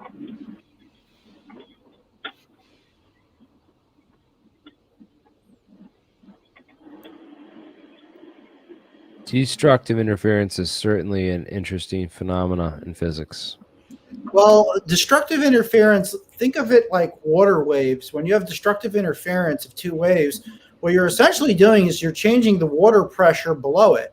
Now, electromagnetic waves their carrier is space-time. It is this ether. So if you had a destructive wave of electromagnetic energy, Yeah, you change the pressure of space-time. You'd be changing the pressure of space-time, warp. Boom. So here it is. Y'all want to know the disclosure of how it actually works? Oh, What it's doing to space? listen, yeah, well, you got to pay us $333 for a course, and we'll teach you about it. And that's how it's going to go. I can hold off on that disclosure too until I can demonstrate my version of these various technologies. And it's very close to demonstration. I don't know if I should wait until after demo or just explain the simple basics of what it's doing to space and how I'm setting up the unique conditions that allow a warping of space to be continuously changed instead of, say, hit some maximum threshold and then stop and come to a state of equilibrium. There's a way to keep it from ever coming to equilibrium and having a continuous modification. There's a specific set of, I would say, lever action use of electromagnetic waves. Okay, Bernard. I'll share it. So here's basically what we're doing. We're taking two waves. We're intersecting their stress energies in a volume of space, which technically doesn't result in any forces. It just results in a tension on space, which doesn't do anything on its own. But when we send a third wave at any other angle than the angles used to create the two intersecting waves, which, by the way, do not have to be 90 degrees to each other. They can be at any arbitrary angle other than 180 degrees. When those two waves intersect with each other, they precondition the space. And so I then send a third wave through that space, and the energy added from the stress energy of the third wave along that axis then gains a momentum vector. And the momentum vector allows a continuous loss of energy from the symmetrical energy momentum tensor set up by the two intersecting waves to be expelled out in one direction. Because what we've added that momentum carrier to the stress energy tensor, so now we have a stress energy momentum tensor, and in that completion, we now have a force. Mass or gravity is what you're saying? Yep, and if you want to cancel that force out, what will happen is it just simply builds up the stress energy tensor greater and greater and greater until the local warping of space is enough to exert forces on the physical matter by gravitational attraction, not by Lorentz forces, not by charges pushing against each other, but by physical matter attraction to the volumetrically modified space.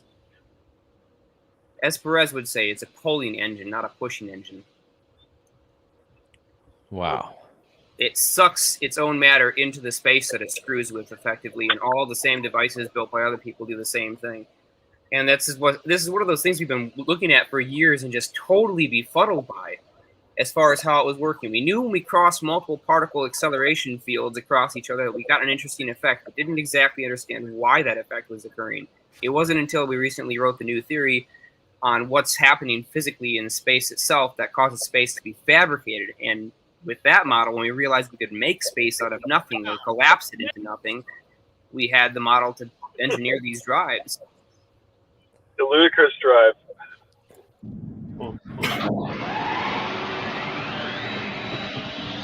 So we have to suck space-time. Well, you can suck space in, or you can squeeze it out. If you do continue to take away energy from a volume of space, what's going to happen is that it will be a pushing drive, and it will exert technically an anti-gravitational force on all matter that's outside of that field. A white hole. Yeah. White hole. Exactly, a white hole. Dude, it's crazy that Jack Sarfati came on the show and dropped the Yeah. bomb on that. And talked I've been about waiting so long for someone to finally come out and disclose the stress energy tensor modifications of space-time. I was just waiting for somebody to finally bring up the subject and release that publicly. And now that it's been done, I mean, done. game on. And Game on. you can see everyone coming out of the woodwork too now, because we've all been kind of waiting for somebody else to take the hit on that. It doesn't have to be right. Sarfati's math doesn't have to be right, and it's not completely right, but it's damn close enough to say, hey, there's this other thing that goes on we're not looking at, and we should really be paying attention to it, folks. I think that's one of the yeah. reasons why David Perez suddenly decided to get on APEC. They Yeah, were that's what I watching. was suspecting. I'm pretty sure if Perez does not disclose the workings of his drive, then he's missing out, because I'm going to disclose the workings of a variation of it, which combine his and other drives into one nice. There's so many people that are coming out with it right now. And he will not be happy about that. So it's up to him to disclose. He has got that choice to do it before the rest of us do, because otherwise it's coming out one way or the other. Hey, well, look forward to that this weekend on at APEC at allpropulsion.com, guys. Check out the events so you can go and check out this. This is September 25th, 2021. It starts at 12 p.m. Pacific time, noon Pacific time, which is 3 p.m. Eastern Standard Time. And this goes pretty much all day. This is going to be an epic APEC, just like last week's was with Jack Sarfati. This one's going to be super epic, and I can't wait for this. This is definitely mark this on your calendars, guys. This is the APEC you're not going to want to miss. Yeah, for sure. I'd say going forward, you're not going to want to miss any of them, because this is when all the people who have been holding off for years are going to start pouring out of the woodwork and telling their truth. Oh yeah, this is only the beginning. I feel this is where they come already. We've started the Mecca, and the pilgrimage is happening. I'm going to be at the Interstellar Research Group conference, hoping to get the mainstream media, the mainstream science community involved in watching. And if we get them all on board, then it's game on. Yeah, we got to get Michio Kaku, guys. Let's start a campaign to really. Michio Kaku's in New York City. He's right here. Yeah, man, he's doing like a big course on like the physics of Star Trek and warp drives and all this stuff now too. He's like getting into it, but I wonder. I'm curious to know what he's teaching and how deep he's getting into it. And man, it would be great to get someone with a big platform and voice and history like him on board with what we're trying to achieve. So yeah, this is a great community. It already exists. It's already been here all along. It's just David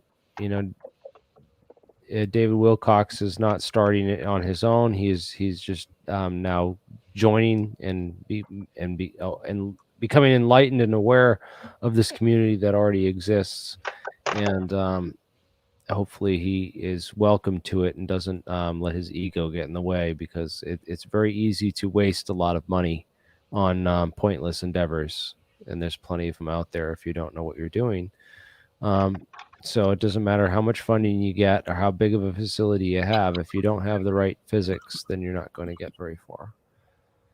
I mean, look at Bob Bigelow. He spent tons of money on this, and he had his massive facility and lots of workers. They got nowhere. Yeah, they went belly up. They had laid off all their workers. Empty spaces are pretty cheap right now, guys. Maybe we can buy up their old facilities, man.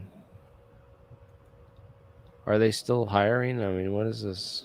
They still got the job. There's currently no job listings at this time. Yeah, because they laid off all their employees last year. So I'll say, aren't there like 3 decommissioned super collider facilities now too?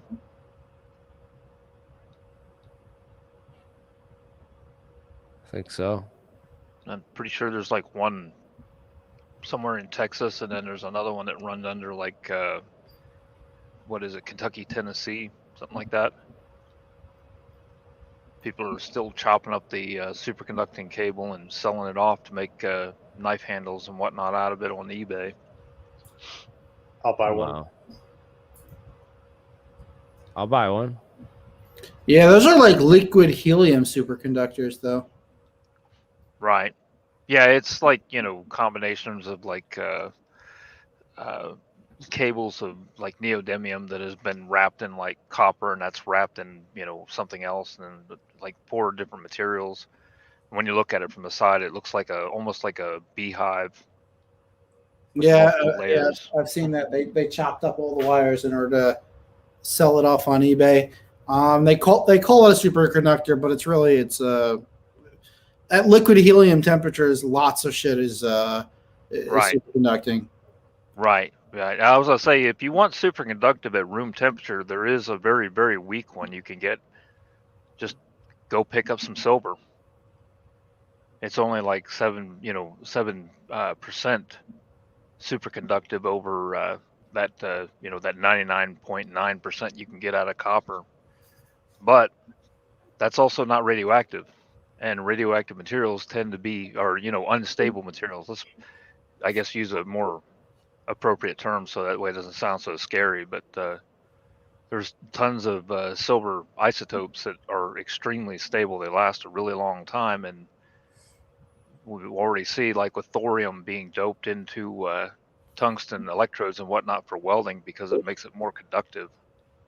That radioactive nature of the silver might actually boost that tiny minuscule amount of overconductivity, because it's not superconductive. It's got a ways to go to become superconductive, but we might actually end up with something that you could use at room temperature or just barely below room temperature and still get like 200-300% of the conductivity over just normal copper.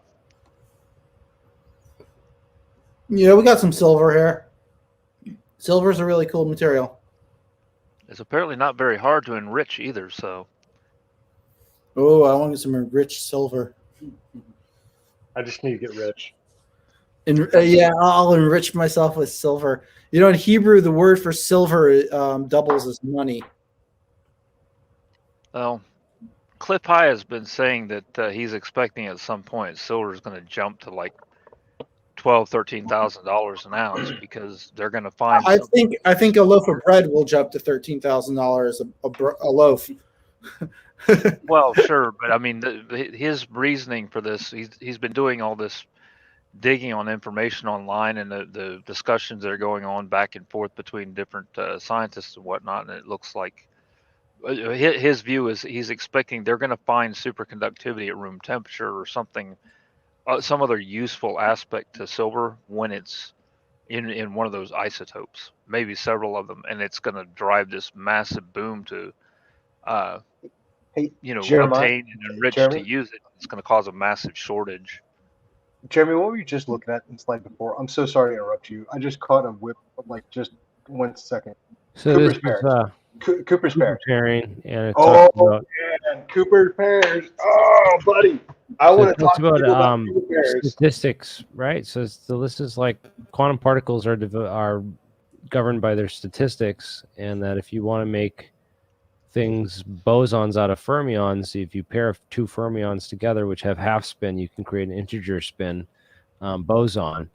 And this is the whole, Cooper had come up with this idea, and then Cooper worked with Bardeen and Schrieffer on the BCS theory of superconductivity in 1957, where this has been the predominant theory of how superconductives work, essentially, and it has to do with the topology and the statistics, Bose-Einstein statistics of the particle fields. And when you pair up fermions, you pair up these electrons with these Cooper pairs, you get these lattices that can superconduct. So I'm so sorry to interrupt your architects. We were talking about, and obviously, Jeremy, thank you for saying that. what I find so fascinating about Cooper pairs and their usage in Type 2 superconductors, or their phenomena in the Type 2 superconductor, is quantum locking, and the ability to basically trap electrons, 2 electrons inside of that channel, and create a Cooper pair. And in doing so, they're creating a virtual subatomic particle. These things that's a pretty fucking amazing idea. Yeah. And that idea of a virtual subatomic particle, I just want to just extrapolate out one algorithmic expansion beyond in the Ken Griggs model, and suggest that, like, boom, what's a virtual particle that we don't yet have an identity on? A gravitron. A gravitron is a virtual particle that represents a discrete unit of gravity per space. Particle. We can quantize. We know we can quantize it. It's a virtual Graviton. particle, but we don't have a Cooper's pair to trap it yet. Let's say that's how they're explaining the shape with like shape changer and the pair. The Princeton Engineering and Anomaly Research Group, how the mind is able to basically affect those REGs to tip them whenever they're very carefully balanced, is that you're affecting virtual particles, either causing them to remain and potentially become legitimate particles, or forcing them to wink right back out of existence at a higher rate than normal, rather than the average, balancing effect of the amount that get to stick around versus not. So this is what I think Jack Sarfati was talking about as well, when he was talking about quantum wormholes and virtual particles coming from the future. I think that's what he's talking about. I think it's this sub-state of like an entanglement situation that, well, I don't know, man. I'm just talking about my Oh, so you mean like building a but I think that might be router related. that you can quantum pair to somebody's computer in the past, and that way you can see their passwords while they're typing them in? Yeah, more in the future. More the future's looking at us. Yeah, but yeah, kind of. That's what Sarfati wanted to say. They're remote viewing me right now. Say somebody who figures that out to build a quantum pairing thing like that, there's 1 million Bitcoins sitting in a wallet just waiting for them. Oh yeah, just passkey. Yep. That's how they're funding the technology. And if you figure out, let us That's know. what And makes quantum anything so intense, is that it's essentially the connection to time travel, at the very least with information. Right. And that these plasma cold fusion, like the monoatomic experiments I'm doing, that lattice that you're speaking of with this cold fusion plasma, next time we're on, I'll show several examples of these actually forming in my electrolysis experiments, creating these massive nanotubes of the different plasmoids that I almost guarantee have to be this superconducting material. Yeah, I'd like to see it. interesting. So some of those slides you're kind of moving over as you're running this are pretty important, particularly the one about the compression of space response that was on the page prior to this, I think. So this chart right here is super critical to understand, because this is one of the things I want to drive home. This effect is nonlinear. When you first turn these drives on, or you first start to see these types of phenomena build, you'll never observe them because they start out being incredibly, incredibly small. It takes a sustained slight phase difference in the three-wave interaction to keep the energy built up. And what ends up happening is, sort of in the same way that a wing moving straight through the air with just the tiniest little invariance in the curvature of its angle will create turbulence at the end of the wing that creates vortices, right? So what will happen is, as these fields cross each other at slightly different angles, they'll end up dragging some space with them, or should I say creating some space in a specific direction with the momentum vector. And that space will actually start to curl in on itself within the same volume. So instead of compressing per se, it's actually twisting. We can't see that twist because we have no matter in that place, and we can't observe a rotation because it's not actually rotating. What's happening is that the twist it already has is simply building up an amplitude, and so we see that effect as slowing down or speeding up the time it takes for light to pass through. And so in this next page, he's trying to talk about how he tried to pass a laser through this field, and how at first, it doesn't do anything, and as the field builds up, it asymptotically reaches a peak where it just skyrockets, as we can see by the hyperbolic curve. And not just this drive of his, but every single one of the drives of anybody else that have come across this stuff over the last 25 years have seen this same hyperbolic curve. And here's the even weirder part. When you shut it off, the hyperbolic curve that's been modified space, it doesn't go away. It keeps on exerting a pull on the matter around it. He actually mentioned that it increases for a short period. Yeah, that's when the power loss has to be returned back into the system, where you're really getting that matter interaction. It's trying to force the nuclei back into resonance, and it's trying to realign all of the individual randomized Brownian motion of the particles into a quantized or directional state to keep them facing into that stress energy tensor. But of course, there's a lot of Brownian motion and loss of power, so it gets scattered. And over time, it tends to decay back down through the matter nearby. But there are other ways to isolate that effect out. Glass. That's why I want the resonating, mechanical vibrating, sound wave that matches the frequency, so that you minimize those losses. Your audience will love this. Ties right into that Payez patent, or about the piezoelectric gravity wave generator. Heck yeah, man! And look, we've been going 3 hours and 30 minutes. I want to end the stream here. Guys, you're going to have to pay $333 to get the rest of this classified briefing afterwards in the discussion. No, I'm just kidding. It's free to anyone who wants to join. Here's the StreamYard link. But we're going to continue the discussion off chat. But we're gonna end this broadcast here because I just have a feeling no one will watch anything over 3 hours and 30 minutes. And I'm falling asleep besides, and I need to get to bed. Man, it's late here. So thank you all for watching, and thank you all for joining me in the discussion. And again, the StreamYard link's here if you guys want to join, and we'll continue the discussion behind the scenes. Thank you. Peace out.